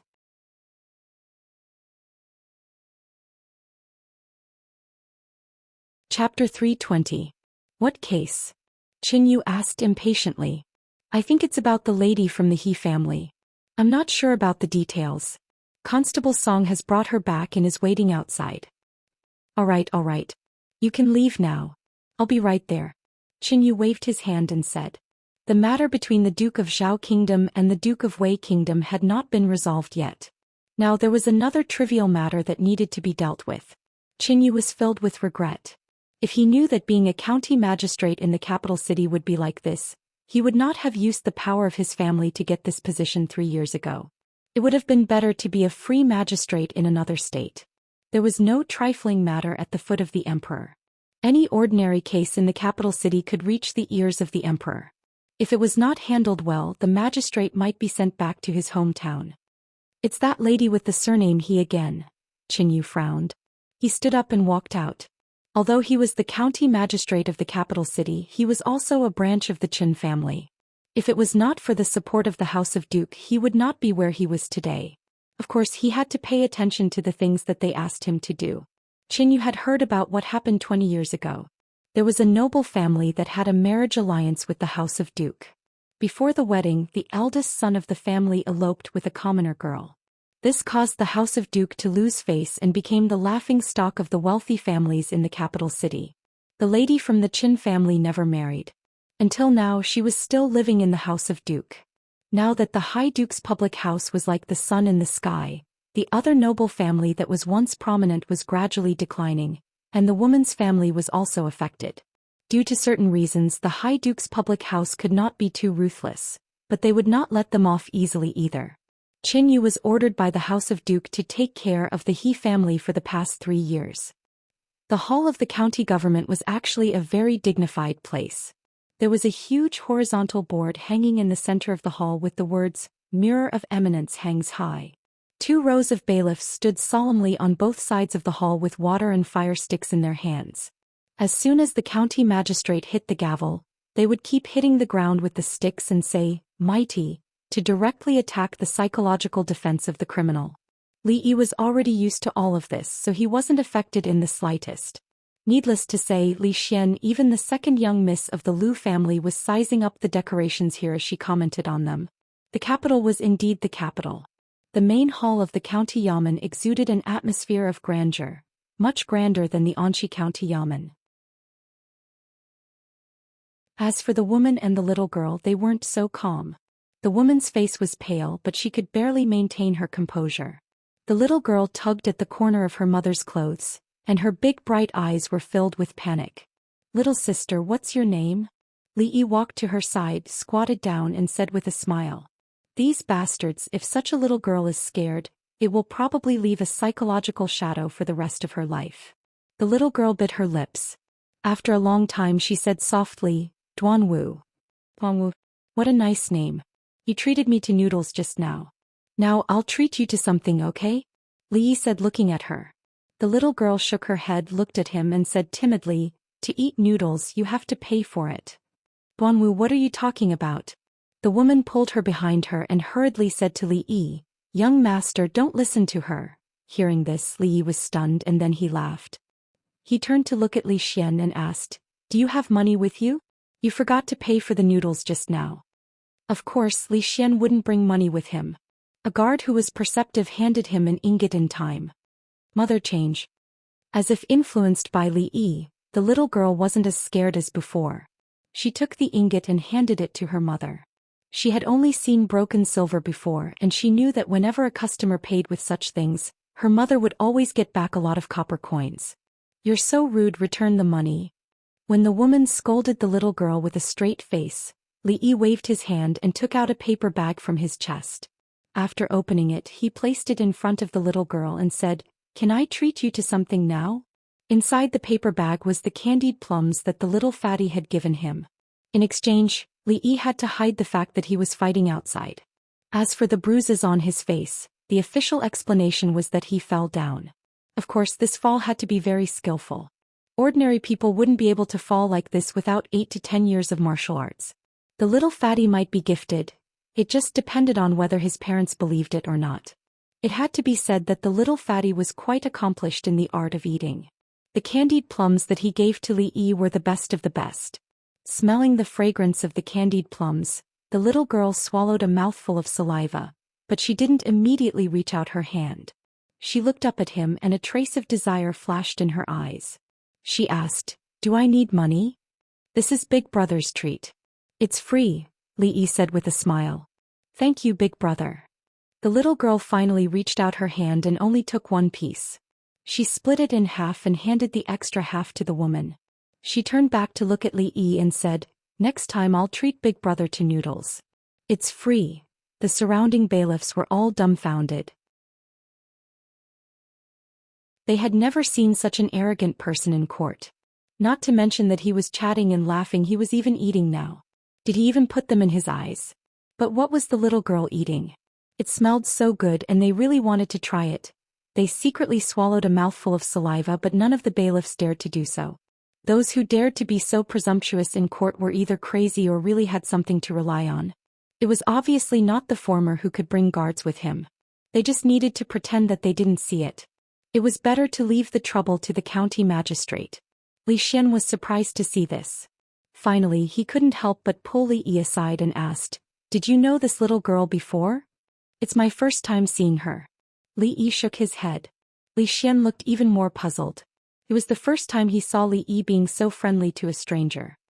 He asked suspiciously, "Don't tell me that you have feelings for this little girl. Get lost." Li Yi spat out a word unceremoniously. This guy's mind was too dirty. She was just a child. His good impression of this little girl came entirely from an inexplicable sense of intimacy. Perhaps seeing her appearance had triggered some memories. After all, when he was young he had also suffered a lot. For the time being he would just take it that she was more to his liking. Zhou Xian looked at the little girl curiously again. He took out a piece of candied fruit from the paper bag in Li Yi's hand. Just as he threw it into his mouth, an angry rebuke came from the front. "How dare you? The court is not a restaurant. Who are you? How dare you be presumptuous in court?"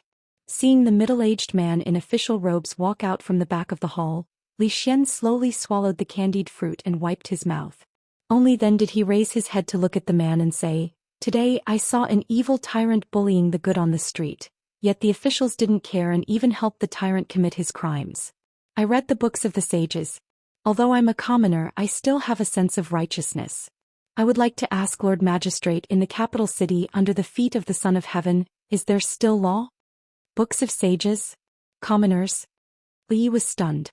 He looked at Zhou Xian and then at the middle-aged official in the court. He was speechless for a moment. "Did the sages teach you to be presumptuous in court?" Qin Yu's eyes flashed. He slammed the gavel and said loudly,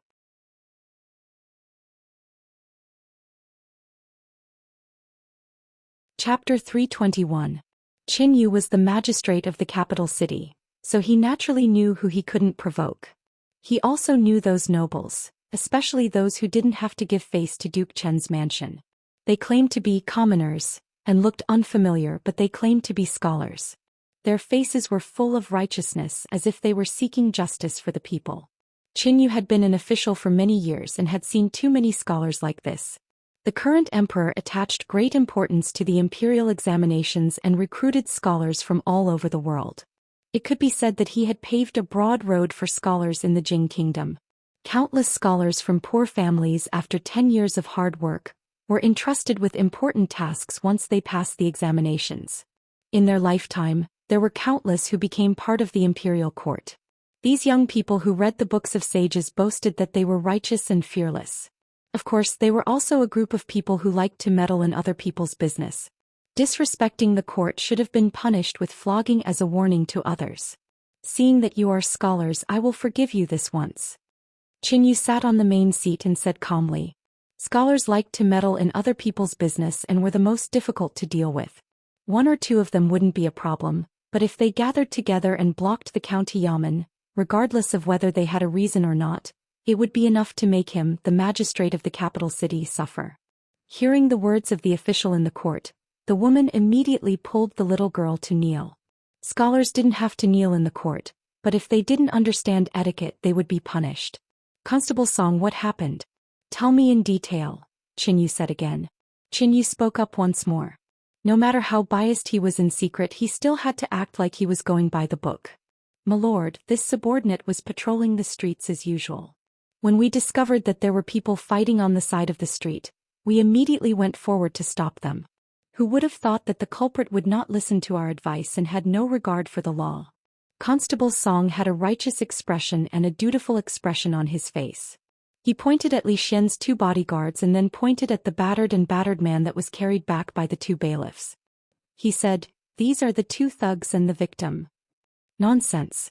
It's obvious that this evil man robbed the mother and daughter of their money. As officials, you didn't do anything about it. It's obvious that you're colluding with him. You're in cahoots with him. Li Xian looked up at the man in the hall and asked, "Are all the people in the county government this kind of people who don't care about the lives of the people?" Seeing Li Xian's righteousness as if he really was a scholar who was pleading for the people, Li Yi felt that if there was a Best Actor award in this world, there would definitely be a spot for him.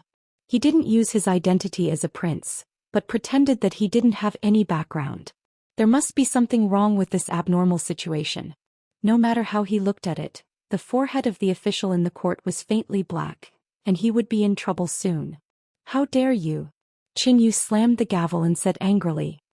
He stared at the woman in the audience with bright eyes and asked, "Madam He, tell me, did someone want to rob you and your daughter of their money?" The woman turned her head and looked at Li Xian with deep regret in her eyes. She gritted her teeth and said, "No." She knew that if she told the truth, it would end up harming the 2 young masters. Wasn't twisting the truth the best thing these officials did? Qin Yu walked to the audience and looked at Li Xian. He said, "Even she denied it. What else do you have to say?" Li Xian looked at the woman with a thoughtful expression. "Men, arrest these 2 lawless villains who are fighting in the street and give them 50 strokes of the cane." Qin Yu waved his hand and looked at Li Xian. He said again, "Keep your servants in check in the future. If it happens again, I won't let it go easily." "You dog official, you're really in cahoots with these guys," Rui said coldly. If Li Yi hadn't stopped him, he would have pulled out his sword and cut off the dog official's head. Li Yi looked bitter. He decided not to tell Mississippi Lu those martial arts stories anymore. She didn't learn the good ones but always learned those messy things. Killing dog officials and eliminating evil officials were the work of the Condor hero. What did it have to do with her, the deadly fairy? Qin Yu's face was a little pale. He had been an official for many years and had never been called a dog official. Before he could lose his temper, a jade waist token appeared in front of him. The supervisory censor of Jiangyi province. Qin Yu was shocked.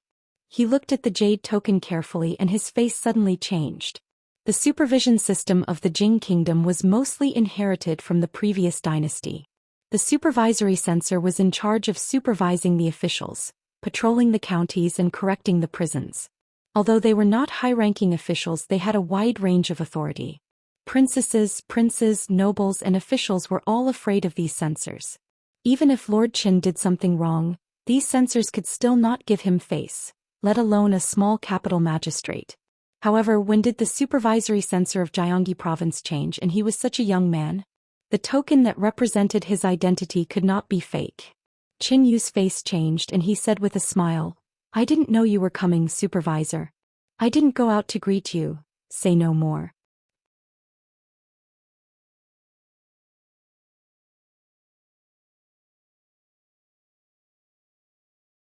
Chapter 322. I really fell down on the mountain. Big brother can be my witness. If you don't believe me, you can ask Big brother. The little fatty defended himself loudly. In his opinion, a bag of 10 Li Xiang candied plums was enough to bribe anyone. "I heard that you were beaten up by the young master of the Qin family until you were begging for mercy?" A beautiful woman suddenly looked at him and asked. "Nonsense, I was the one who beat them up." Hearing what his aunt said, the little fatty's face turned red as if he had been insulted. "What, you beat up the young master of Duke Chen's family?" Another woman's expression changed as she exclaimed. There were quite a few people in the hall. Other than the old madam, Li Mingze and his wife, Li Mingyuan and his wife were all present. The little fatty's mother was rubbing medicine for him with a heartache. The one who exclaimed just now was Li Mingze's wife, Madame Fong. "This child, how can you be so good at causing trouble? Is the Qin family something we can provoke?" Madame Fong said angrily. The Qin family and the Li family were not on good terms. The Qin family was powerful and the Li family had always avoided conflict with them. The young master of the Qin family was very favored by the Qin family. If they were to provoke the Qin family because of this, it was hard to say what they would do to the Li family. Sister-in-law, what are you saying? Although Ying Kai is a bit greedy, he would never take the initiative to bully others. However, the Qin family has always been targeting our Li family. Are they the only ones allowed to bully us while our child can't even fight back?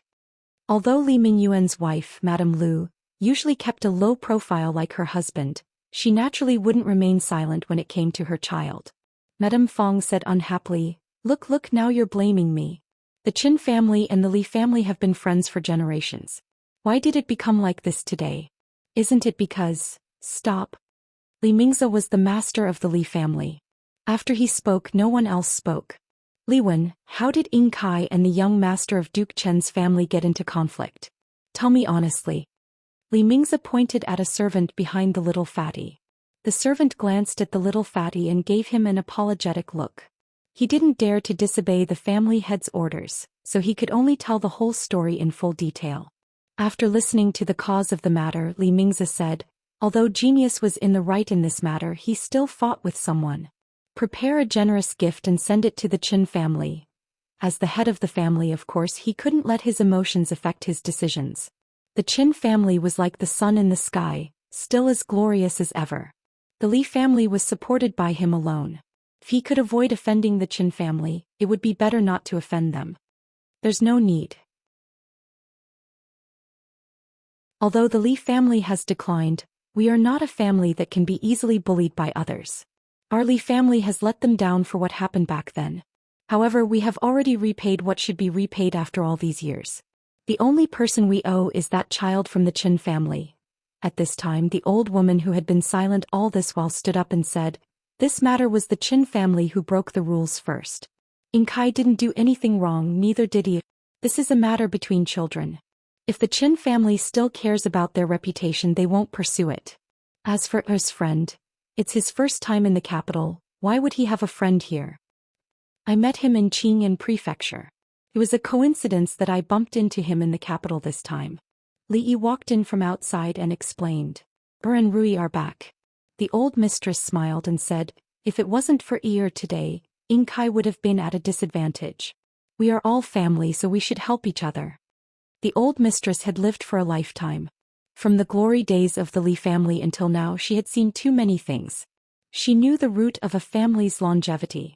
She was actually very satisfied with Li Yi's actions today. Yes. Big brother's kung fu is amazing. You must teach me. The next time I see Chen Xiaotian, I can send him flying with one kick. Seeing Li Yi, the chubby boy was obviously in high spirits. He ran over excitedly and said. The scene he saw on the mountain was still deeply engraved in his mind. Hiss. Before he could finish, he sucked in a breath of cold air in pain. Lady Yun pulled his ear and dragged him back. Lady Fong laughed coldly and said in a strange tone, Ying Kai didn't lose out, but we have offended the Qin family again. That year, Big Brother abandoned the third daughter of the Qin family and ran away, causing the two families to become enemies. Well, Big Brother's family and the Qin family probably have a feud for generations. Knowing that she had always held a grudge against Big Brother's family, Li Mingzi frowned slightly. In front of so many people, he couldn't reprimand her. He turned to look at Li Yi and said, in a few days I will think of a way to move around and see if I can transfer you to the capital. However, the capital is not like Xianxia Prefecture. In the future, remember not to be so impulsive. Li Yi could feel that although this second aunt seemed to be dissatisfied with him, he really didn't take it to heart. After all, it wasn't like he hadn't seen second aunt before. He had long been immune to her. However, they had only known each other for a day, but this dignified man in front of him was so protective of him. He really was like an elder in the family, which made him feel slightly touched.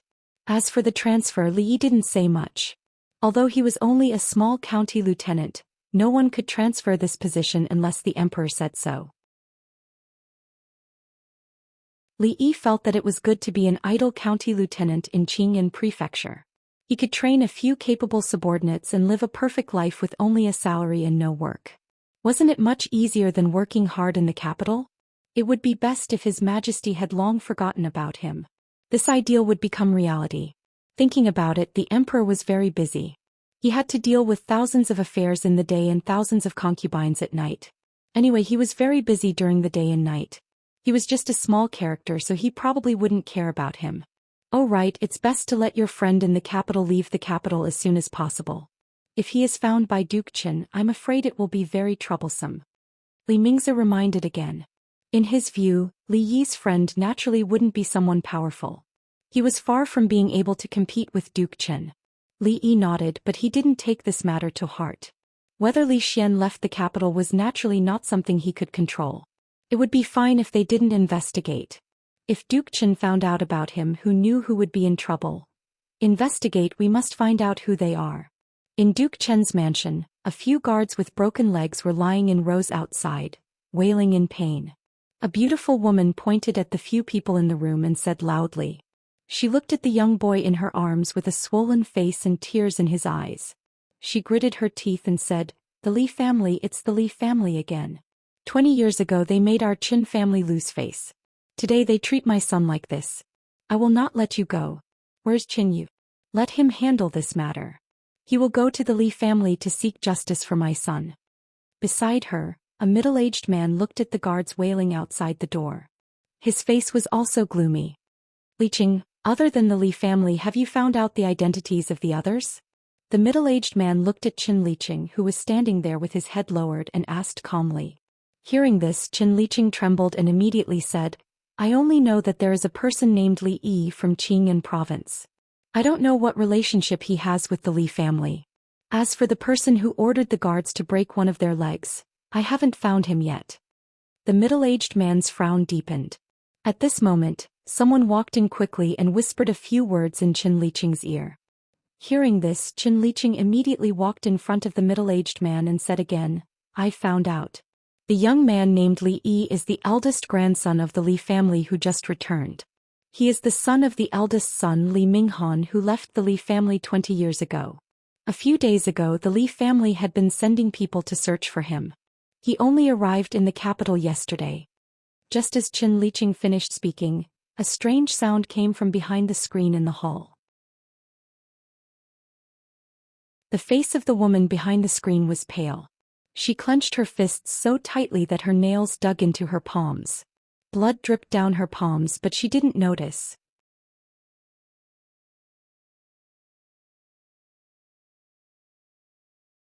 Chapter 323. What? You're saying Li Minghan is back?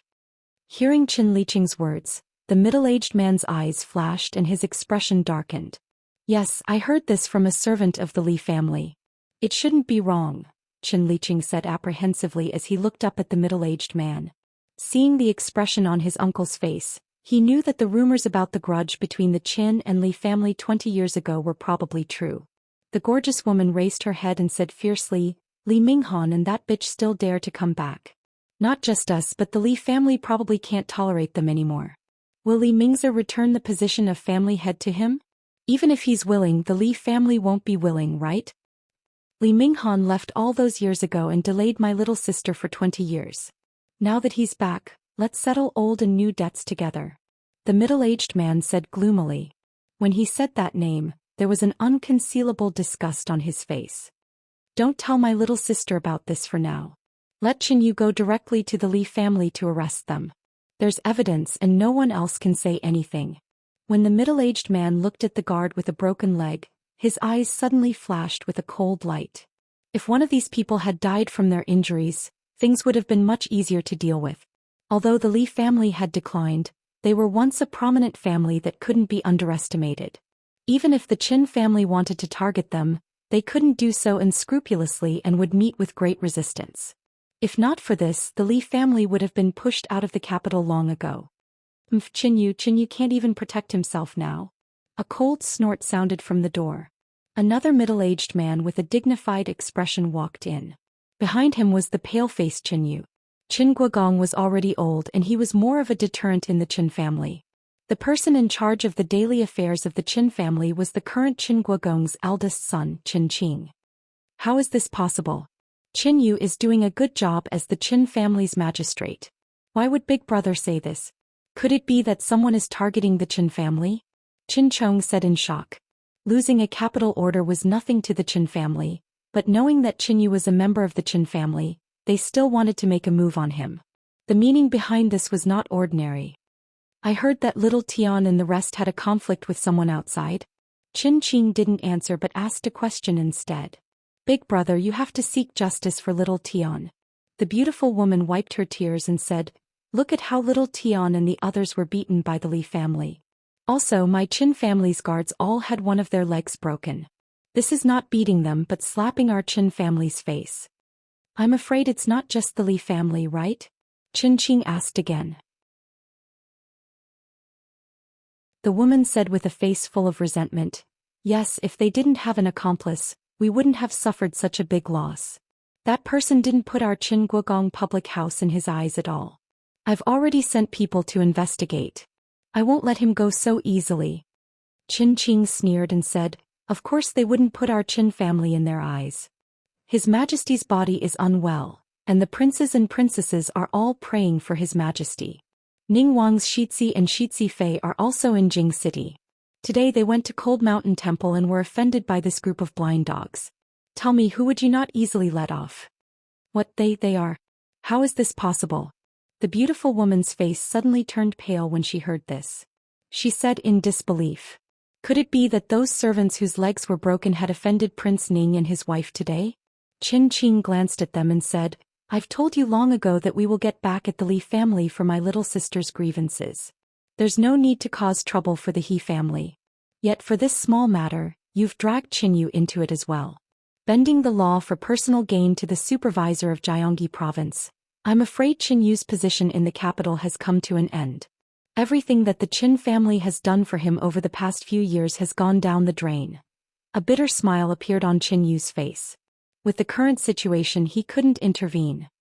Qin Yu has been in office for 3 years and hasn't made any major mistakes. He won't lose his position because of this matter, right? Qin Chong hesitated and said, moreover, the Qin family has influence in the imperial censor. Why don't we send someone to the supervisor of the imperial censors? We should. Qin Qing looked at him and asked. His Majesty just appointed Prince Ning as the supervisor of Jiangxi province 2 days ago. This morning he was offended by that group of servants. Just now you were still thinking about how to not let him go. How do you think we should do that? This. Qin Chong was stumped for words.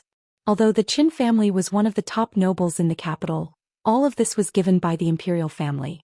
If they were to clash with the imperial family, they wouldn't end up well.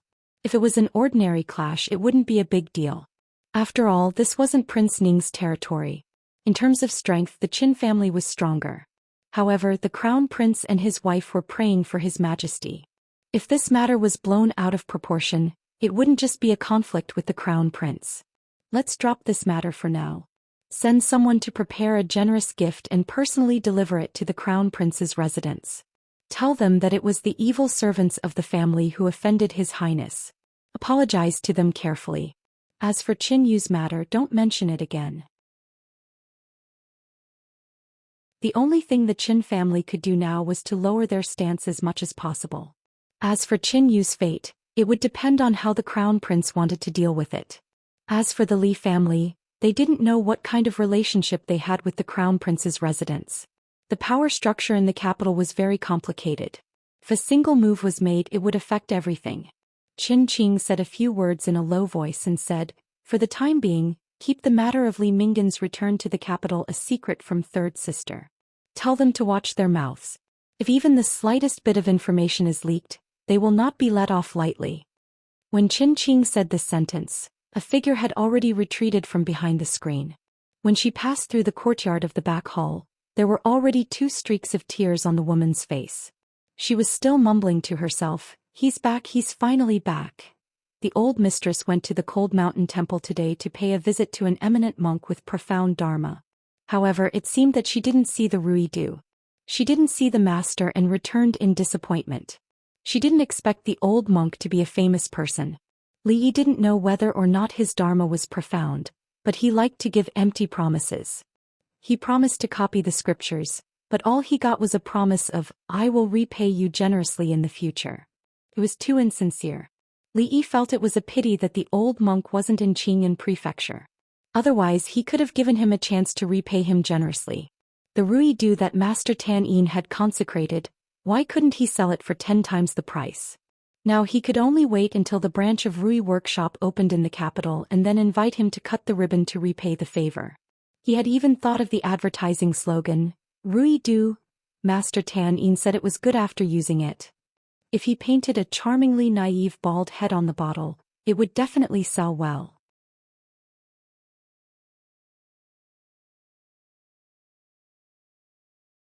Chapter 324.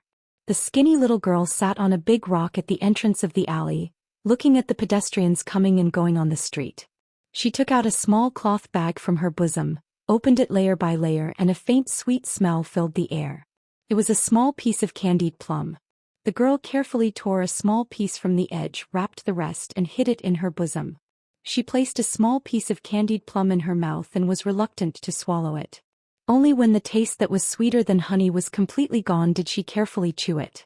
She took out the small cloth bag again and repeated the action just now. She had been eating the half piece of candied plum that her mother gave her in the end like this for a whole day. In his memory, this kind of fragrance could only be smelled at the entrance of a shop called 10 Miles Fragrance.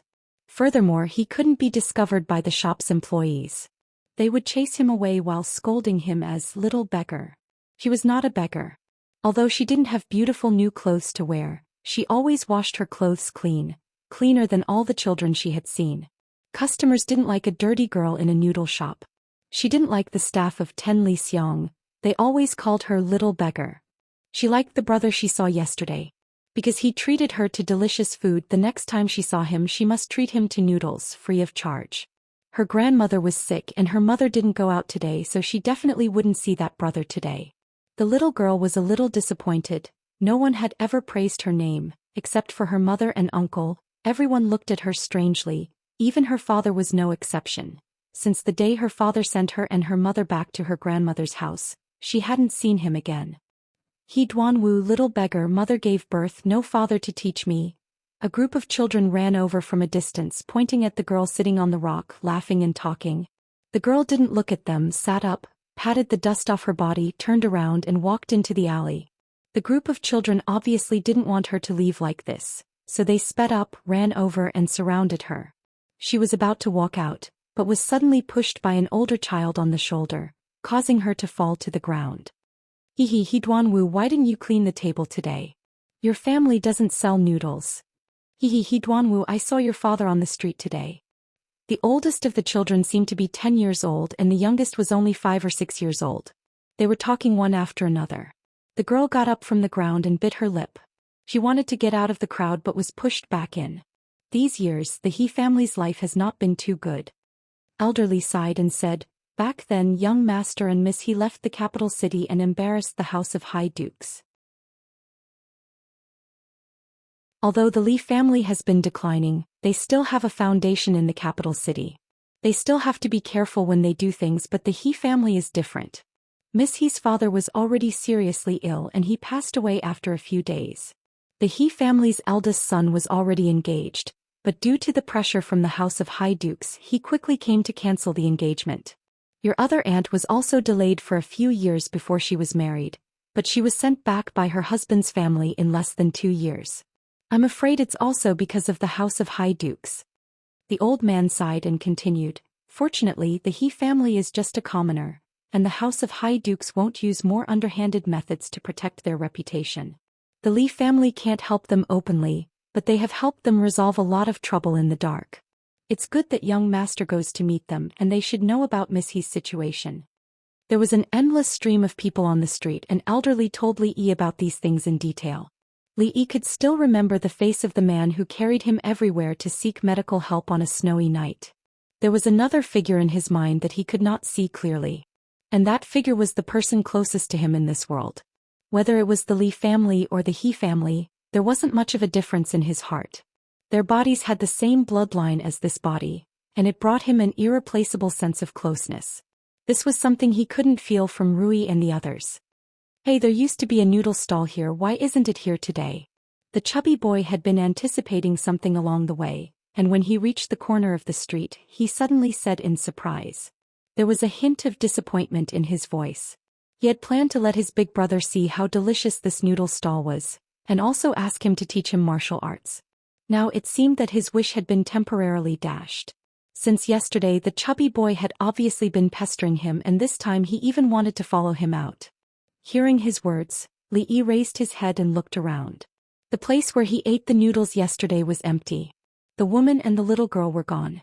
But thinking about what happened yesterday, it was normal that they didn't come out to set up a stall today. The mother and daughter looked quite pitiful. If possible, Li Yi wanted to buy the recipe for the noodle stall. Under normal circumstances, a few hundred taels of silver would be enough for a family of 5 to live comfortably for the rest of their lives, even if they ran out of money. One reason was because he really liked the taste of the noodle, and the reason why he was willing to spend several times the price of the noodle recipe was purely because he had an indescribable good impression of the little girl. Young master, the He family is in front. After turning a corner and walking a few dozen steps, Elderly pointed to a deep alley and said, "The He family is in there." Even in the future, even in the most prosperous cities, there would still be old and run-down places, let alone in this era. In the capital, not only did the royal family and various officials and nobles live there were also poor families who could not eat their fill in the inner city of the capital. This was clearly a place similar to the slums. When Li Yi and the other two followed a narrow alley, the road ahead was blocked by a group of children. The alley was already narrow, and with 7 or 8 children surrounding it, there was no way to get through. "Little beggar, your father doesn't want you anymore. What's that in your hand? Let us see. Let go. If you don't let go, I'll beat you. What are you doing?" Seeing a young girl being pushed and shoved by them, Li Yi quickly walked over and yelled, "Come on, come on, come on." Seeing that someone had arrived, the naughty brats immediately scattered. The girl picked up a cloth bag from the ground. It had been accidentally dropped by them in the process of fighting over it. She patted the dust off it and carefully kept it in her bosom. Then she raised her head to look at the figure walking over, and her small face couldn't help but be slightly startled. Li Yi walked over and gently patted the dust off her body and asked, "Duanwu, why are you here? Where's your mother?" "My family lives here and my mother is at home brewing medicine for my grandmother." Seeing that big brother again, the little girl raised her head and said with a smile. With that, she suddenly tilted her head and watched as the little fatty stuffed a fragrant pastry into his mouth. The little fatty blushed under her gaze and handed over the paper bag in his hand and asked, "Do you want to eat?" As if remembering something, Li Yi suddenly looked at her and asked, "What's your surname?" "My surname is He Duanwu." The little girl raised her head and looked at him with her large bright eyes as she spoke in a small voice.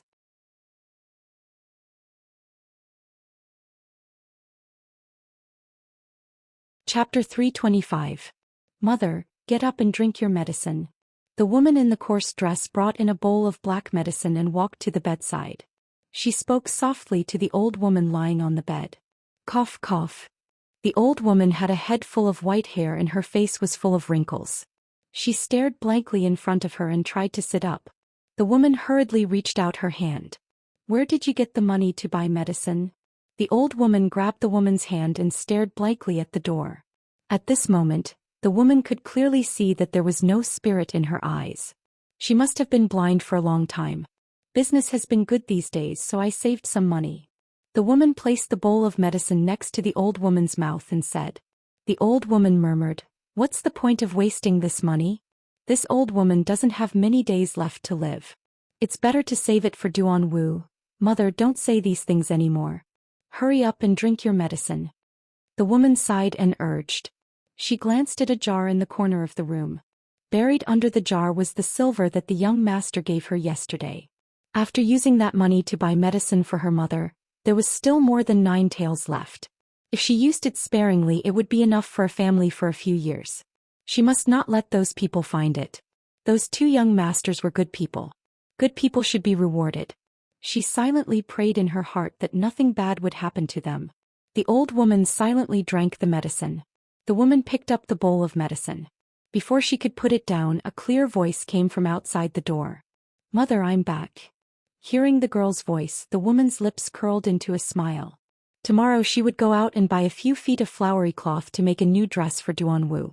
She had wanted a beautiful flowery dress for a long time.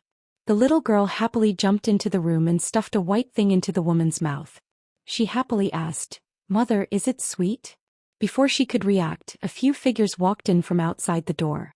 The woman's expression changed and hurriedly protected the little girl behind her. Could it be that those people had come again? The first thing that came into view was an old face. The woman was slightly startled, and the vigilant expression on her face disappeared. All these years, every time they encountered a problem that they couldn't solve, this old man would appear. Although they had never talked to each other, she could roughly guess his origins. When another familiar face appeared before her eyes, she stood up immediately. Did someone come? The old woman couldn't see, but she could feel that there was an outsider in the house. From the looks of it, it didn't seem to be those villains who often came. Her son worked during the day and only came back at night. She felt strange in her heart. How many years had it been since outsiders came to this house? After Li Yi entered the house, he looked around. It wasn't an exaggeration to use this phrase to describe a family with only 4 bare walls. Other than a stove and a bed, there was no other furniture. There were only 4 walls. The only bed was in the corner, and an old woman with white hair was lying on it. There was also a small room inside, separated by a curtain. Through the gap one could see some clues. The space was not big, probably only enough for a bed. Benefactor. The woman hurriedly walked over, rubbing her hands. She seemed very nervous. If it wasn't for the young master in front of her, she wouldn't have the money to buy medicine for her mother. Those 10 taels of silver could be considered as the money to save their lives. Li looked at the woman and said. The woman was about to open her mouth to say something, but suddenly heard the young noble say something. She was startled, her mouth opened halfway and her expression became blank. He family's Xianxia's son. The old man with the surname Li took a step forward, looked at the woman and said, "This is your sister's child." Is Jadenyang back? Where's Jadenyang? Before the woman could react, an anxious voice suddenly came from the room. The old woman was anxious to get off the bed. Because she couldn't see, she tripped and rolled off the bed, but she didn't care at all. She struggled in the direction of the door. "Mother!" the woman exclaimed and hurriedly ran over to help the old woman up. The old woman stared blankly at the direction of the door. 2 lines of tears rolled down from her empty eyes. She murmured, "My Jadenyang, where's my Jadenyang?" The little girl stood there blankly. She didn't know what had happened. It was the first time she saw her grandmother like this. Her face was pale and she didn't know what to do. "Grandmother, don't worry. Mother is not in the capital. I came this time to take you back." Li didn't know if the old woman would be able to take such a blow if he told her that the Jadenyang she spoke of had already passed away over 10 years ago. At this time he could only comfort her like this. As for the truth of the matter, it was better to tell her slowly. After seeing that they had lived in such a place all these years, he could guess what kind of hard life they had lived. Naturally, he couldn't ignore it. Just now, Li Yi had already thought of taking them back to Qing and Fu. No matter how long the hands of the nobles in the capital stretched, they couldn't reach Qing and Fu. "You are Jadenyang's child?" As if thinking of something, the old woman temporarily forgot about the matter of Jadenyang. She grabbed Li Yi's hand and continuously rubbed her calloused and rough palm on his face. She murmured, "Jadenyang's child, my grandson, he is so handsome like Jadenyang." As the old woman spoke, her voice gradually became softer.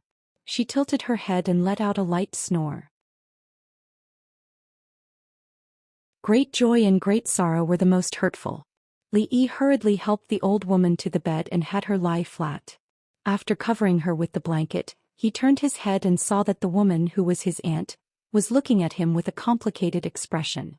Actually, when he found out that the little girl's name was He Duanwu, Li Yi understood where that familiar and intimate feeling came from. Because both of them had half of the He family's blood flowing in them. And the reason why he was familiar with the stall's noodles was probably because he had eaten it when he was young. "Aunt Xiao, pack up. We'll leave today." From Uncle Li he found out that the youngest daughter of the He family was called He Xiao. Li looked back at the old woman and said, "Okay." Hearing Li Yi's unwavering tone, the old woman opened her mouth and finally spat out a word. Seeing that the little girl was standing there in a daze, Li Yi walked over and rubbed her little head. The old woman followed and looked at the little girl. She said, "Duanwu, this is Big Brother." The little girl nodded mechanically and raised her head to look at Li Yi. Using a mosquito-like voice she said, "Big brother."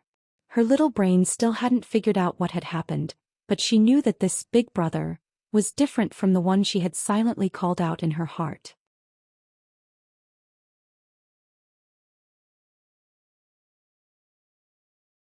Chapter 326. The old man had fallen into a deep sleep and his aunt was packing up the house. Fatty Li Yingkai and Duanwu were sitting on a large rock by the door, showing off his treasured delicacies one by one.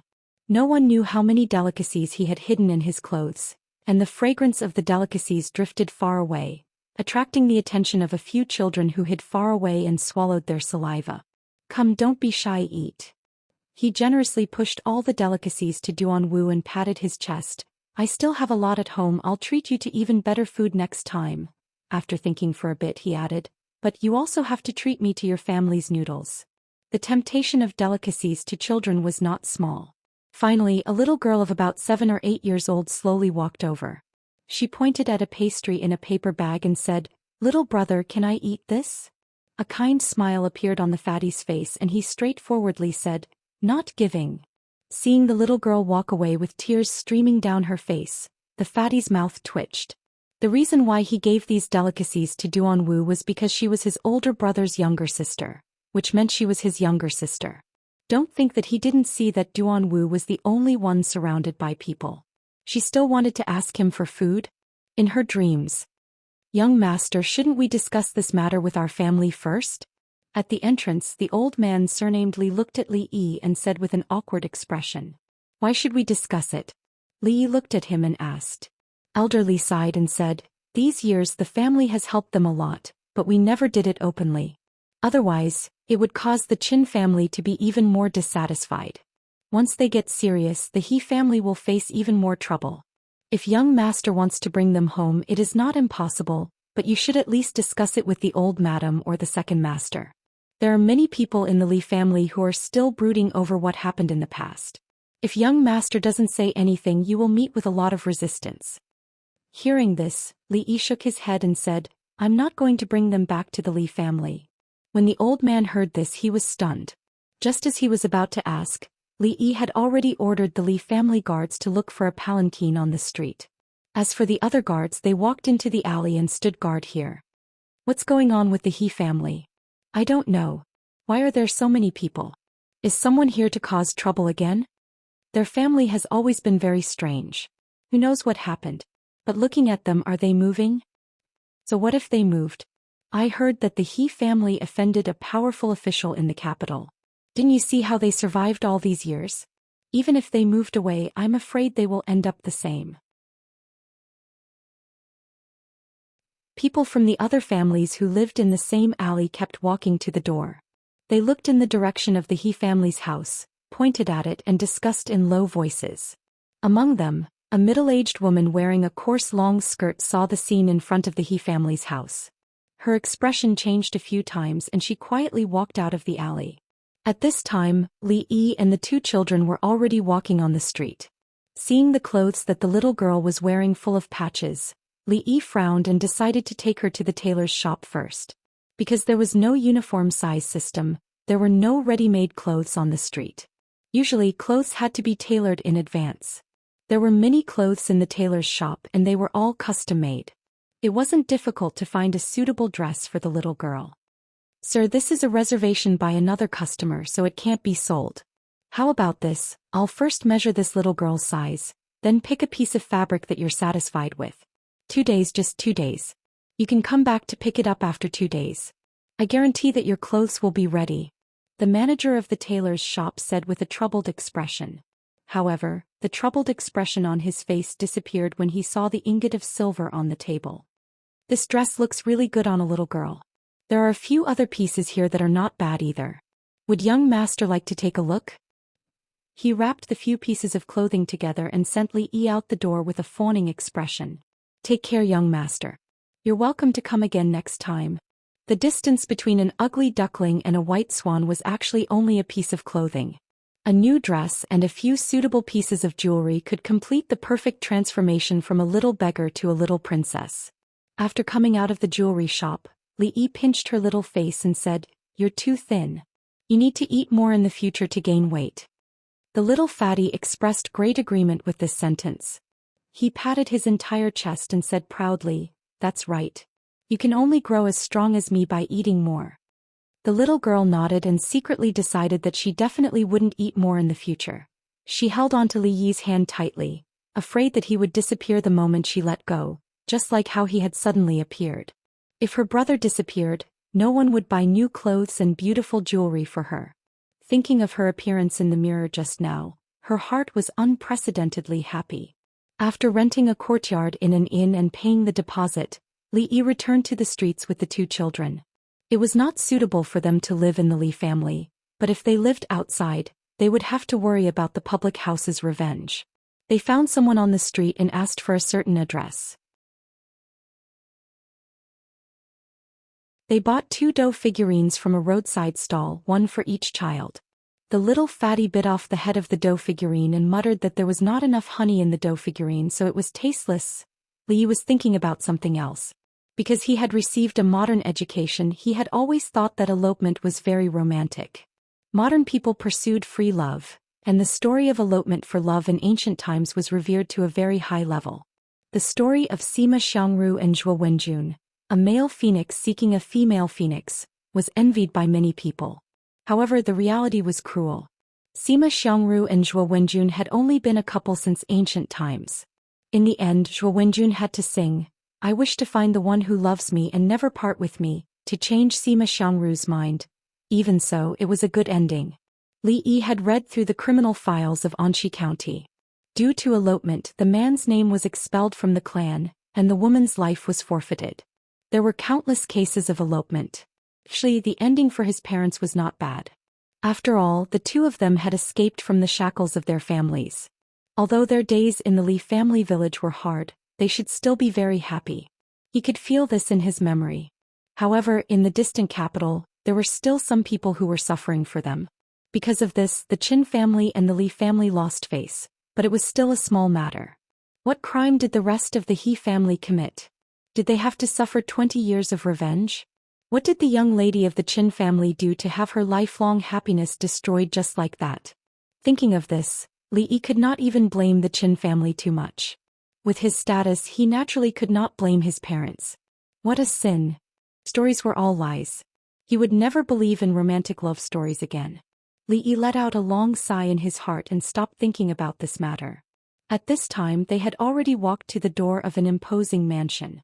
"Stop, who are you and what are you here for?" The young gatekeeper was originally sitting on a chair and drinking tea leisurely. Seeing someone walk up the stairs, he immediately walked over. "Please go in and inform them that the Crown Prince's friend is here." It was the first time that Li Yi had come to the Crown Prince's mansion. This gatekeeper was very unfamiliar and was not originally from Prince Ning's mansion. The gatekeeper glanced at the three of them. A young man with 2 children, what kind of strange combination was this? He did not even have a follower by his side, so he definitely did not have a noble identity. He claimed to be the Crown Prince's friend. The Crown Prince had only been in Jing for a few days, and the places he frequently went, other than the Imperial Palace, it was the Crown Prince's mansion. How could he have any friends? This guy, could he be pretending to be the Crown Prince's friend? After being a gatekeeper for so many years, he had some ability to see people. What kind of person was the Crown Prince? The friends that the Crown Prince knew were naturally not rich or noble. That kind of superior temperament could not be faked. The person in front of him, did he really think that by wearing decent clothes he could pretend to be the Crown Prince's friend? Go go go go. The Crown Prince is very busy, how can he see just anyone? The gatekeeper impatiently waved his hand. There were countless people who wanted to visit the Crown Prince every day. If he went to bother the Crown Prince every time someone came, he would have packed up and left long ago. What's more, this guy did not even have the most basic greeting card. He lacked the most basic sincerity. Bastard, how can you say that? The young gatekeeper was about to go back and continue drinking tea. Before he could turn around, his butt was kicked by someone and he immediately rolled on the ground.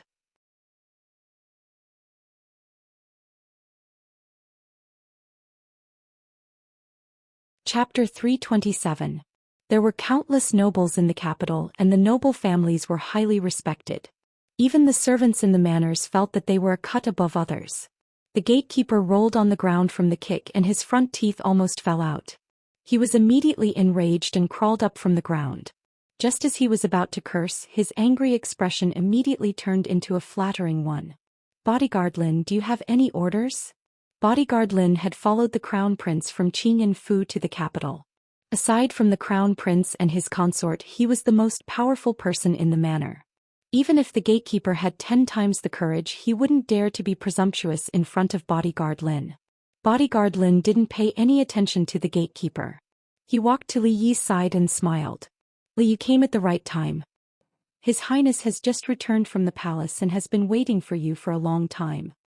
Hearing Bodyguard Lin's words, the gatekeeper's legs almost gave way and he knelt on the ground. What kind of person would make the crown prince wait for so long? More importantly, he had actually stopped such a person at the door? It wasn't until the young man and the 2 children walked into the manor under Bodyguard Lin's guidance that the gatekeeper finally couldn't help but sit on the ground. Cold sweat poured from his forehead, and the bitter smile on his face was uglier than crying. This way, the crown prince's manor was very large, at least much larger than the Li family. Li Xian's head guard led the way while Li Yi brought the 2 children. After a quarter of an hour they were still walking through the manor. He secretly calculated how much it would cost to buy such a large manor. According to the geographical location, it was almost within the first ring of the capital. What would the housing prices within the first ring of the capital be like in the future? If there really was such a large piece of land, the 18 generations of his descendants wouldn't have to worry about it. Little Fatty, who had always been bold, stopped talking after entering the crown prince's residence.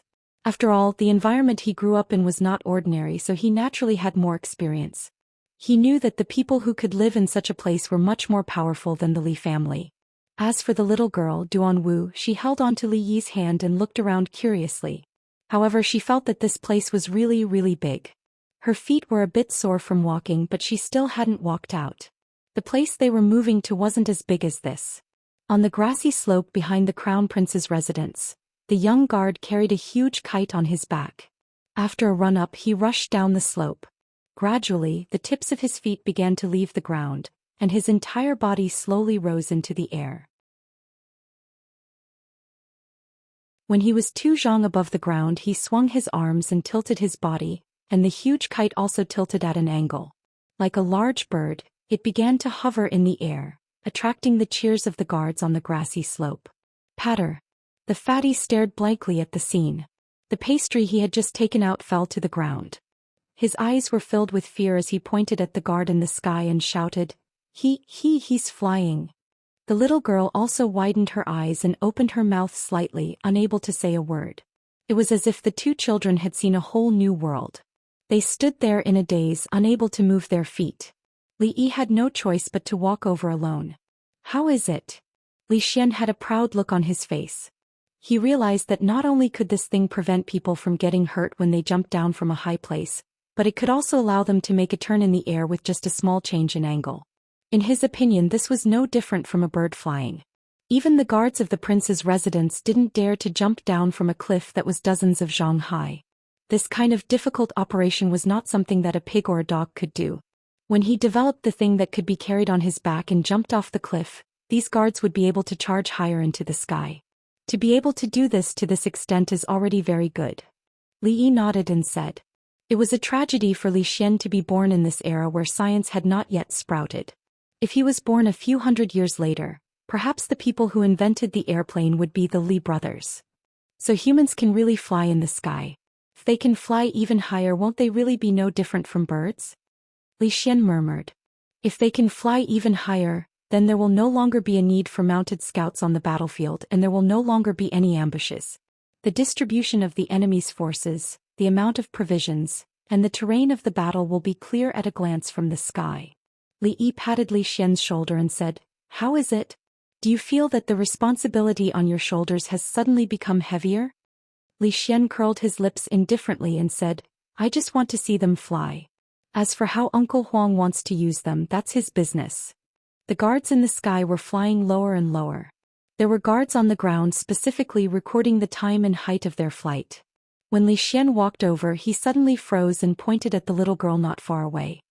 He turned to look at Li Yi and asked, "Why is she here?" "Can't really. She's still a child." Li Yi resisted the urge to say, "Scram." He calmed himself down and said, "That's my younger sister. The lady boss who sold noodles yesterday is my aunt." Li Xian took a long time to understand the ins and outs of the matter. He asked, "You came to borrow people from me to protect their safety?" Li Yi nodded. "That's good.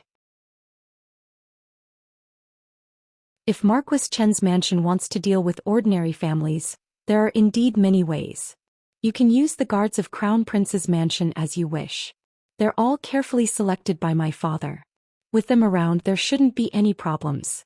Li Xian added, "Also, the man we met at the county office yesterday is the capital magistrate, Qin Yu. He's also from the Qin family. I think the Qin family is behind him to make things difficult for the mother and son. But don't worry about this. Uncle Huang doesn't like officials who bend the law for personal gain, especially in a place like the capital. Qin Yu will be transferred to another province in 2 days. We don't know who the new capital magistrate will be, but it definitely won't be the surname Chen." After saying that, Li Xian went over to check his kite. Since Li Yi didn't intend to bring his mother's family to the Li family, he naturally wouldn't use the guards of the Li family. In the vast capital city, there were only 2 people he could absolutely trust. Emingzu lived in the palace, so he couldn't meet her at will. Li Yi didn't want to see her either, so Li Xian was the only one left. His straightforward attitude moved Li Yi quite a bit. Although he was a little silly sometimes, he was the kind of friend who could be relied on at critical times. Seeing Li Yi walking over to check the big kite, Li Yi waved to a guard. "Go get a pen and paper." Although the guard didn't know why Li Yi wanted a pen and paper, he still followed his order and quickly brought it over. There was already pen and paper here. A table was placed on the grass and it was filled with simple drawings. 2 guards directly carried the table over.